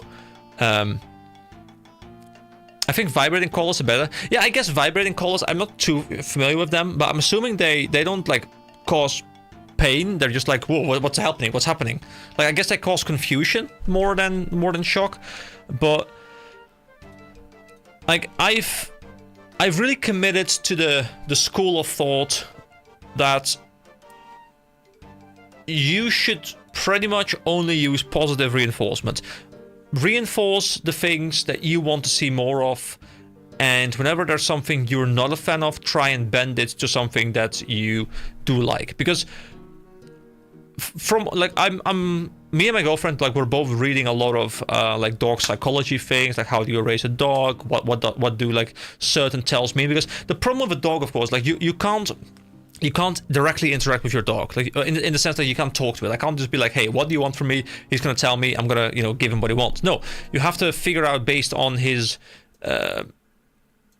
body language what he wants. And I'm a big fan of positive reinforcement. Like, if he's doing something that I really like, like he's doing what I ask of him, I'll praise him, I'll give him a treat, those kind of things. And if he's doing something that I don't like, then I'll try and like change the situation into something that I do like. But I think punishing dogs from like both an ethical as well as a beneficiary standpoint, like it doesn't seem to work. Like, because the only thing you cause when you shock your dog, like shock or like abuse in any way, like negatively reinforce something, it's just like he won't stop doing the thing. He'll just stop doing it in your presence. And he'll try and figure ways around it, I think. Negative reinforcement has its place, but very sparingly, and needs to be proportional to the infraction. Yeah, for sure. Like, obviously, when we, when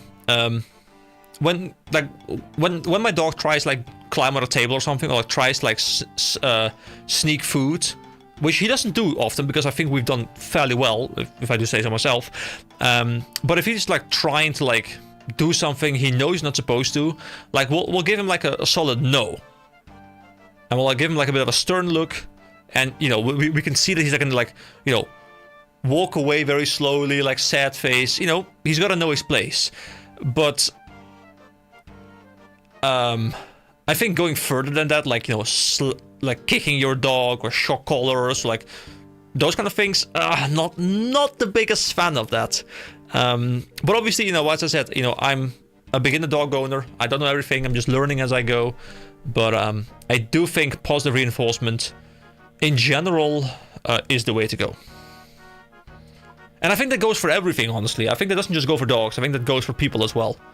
Like, if I want something done, I think it's much easier to convince them that they'll earn something by doing it, because then I'll do it well. If someone does something against their will without any like significant reward, but just because you threaten them, they'll do the bare minimum. If you have someone do something for you because they want to do it, because they know it needs to be done, or because they have passion for it, it'll be done well. On a lighter note, OSRS fonts in Discord. Oh. So we're going all over the place here. As you can see, I too watch Mr. Hayes. And I try, just like him, I try to whelm, okay? On occasion, I'll underwhelm, I'll overwhelm here and there whenever I can, but in the end, we're looking to whelm just as much. Gotta keep the vibes chill. Thank you, by the way. I guess I would have to look, make RuneScape bold actually bold. Do I want the bold one? Which one do I think I want? And I guess I can probably save it, and then I'm assuming I can call for it in the CSS with a local file. I'm not sure how I do that, but I guess I can figure it out. That should not be too difficult. Just referencing something on my PC. I'll have to check out which one is which, like how they look.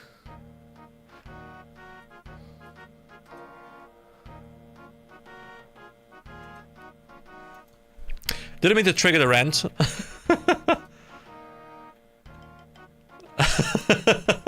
Hey, rants are meant to be triggered, okay? I am... you guys think I'm here to play OSRS. No, I'm here to have OSRS in the background as I rant about other things. Which is why I really think, like, video me and streaming me are two very different approaches. Because in videos, I will often rant on purpose a bit more. Like, there'll be no interactions. There won't be like things that trigger my rant. But I'll also sometimes I'll go on like a mini rant and I'm like, yeah, this has to go. Like, I'm listening to myself and I'm like, no, this has to go. This has no place in the video. Like, cut it. Which obviously is no option here. So, wait, where am I even walking to? I'm going to shut down the stream in a second, by the way, just so you guys are aware. But I do want to quickly go and empty the inventory over at the bank, which I think is over here. And then also I will look into the rune light thing. Also, what I'll do, just to make things easier for the future, is create text channel, stream chat. All right, I've made a new Discord channel called Stream Chat, which will just be for the stuff you've been doing so far, but just so we can separate stuff to do with videos and stream. Not that it matters too much, but you know, just to try and keep things a little bit organized as much as I can. If you feel like you're missing channels, by the way, in any capacity, let me know. I'm you know, I'm not an expert. I'm just putting things in whenever it feels good. The license mentions binaries and source codes. Not sure where the fonts fall under.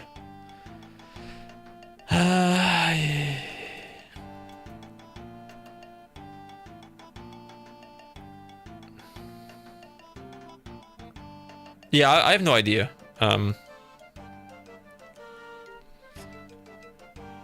But you know, even if I wouldn't be able to use it, you know, I'm fine with this. I can even go back to like a normal font. And someone also mentioned, you know, if I change to a different game, you know, the font won't match, and that's true. And that's easily fixable, fortunately. Like, changing the font is really easy. It's literally just a CSS makeup thing that I can change. Plus, I could probably even just have two separate chat sources, one with one font, one with the other font, and just like use the one that it's appropriate for the game at hand. But I guess I'll set things up when I stream something else again, which I haven't done in a little bit. Guys, I still have a Dragon Quest series that I was live streaming, but then I started RuneScape, and now I have pretty much not streamed anything but RuneScape, because that's where you guys are.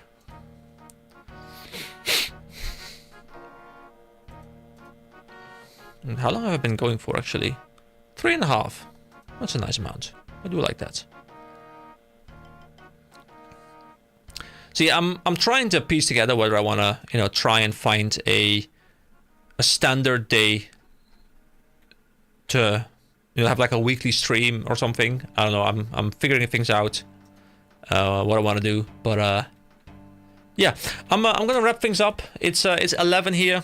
The dog has to go out, and sleep has to be gotten at some point in the future. So, hope you guys had a fun time. I had a great time. I learned some new things. I had some great chats about dogs and other things. So if you have any parting thoughts, feel free to leave them now.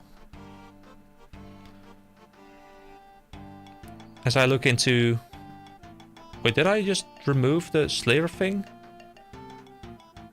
How many do I need? Why is it not there anymore? I guess it's because I haven't killed one in too long or something. I don't know. I guess tomorrow or something, whenever I find time between work, I'll slay some more of these guys, and I will make my way to Slayer 40 or 35. Anyway, thank you so much for watching. If you need something else to watch, guys, obviously I am working my way through Secrets of Grindia. Once again, the entire game is done. The uploads will be coming out every third day. And it might not be RuneScape, but it's still me rambling about a game, and it's still a great game. So if you want to watch something else, there is always that to go watch. We're on part 11 now, I believe, with part 12 coming out tomorrow, I think. And of course, there's the video today with the 5-minute review of a demo, which was a great game. Anyway, thanks so much for watching. Have a wonderful rest of your day, and I'll see you guys next time. Bye-bye!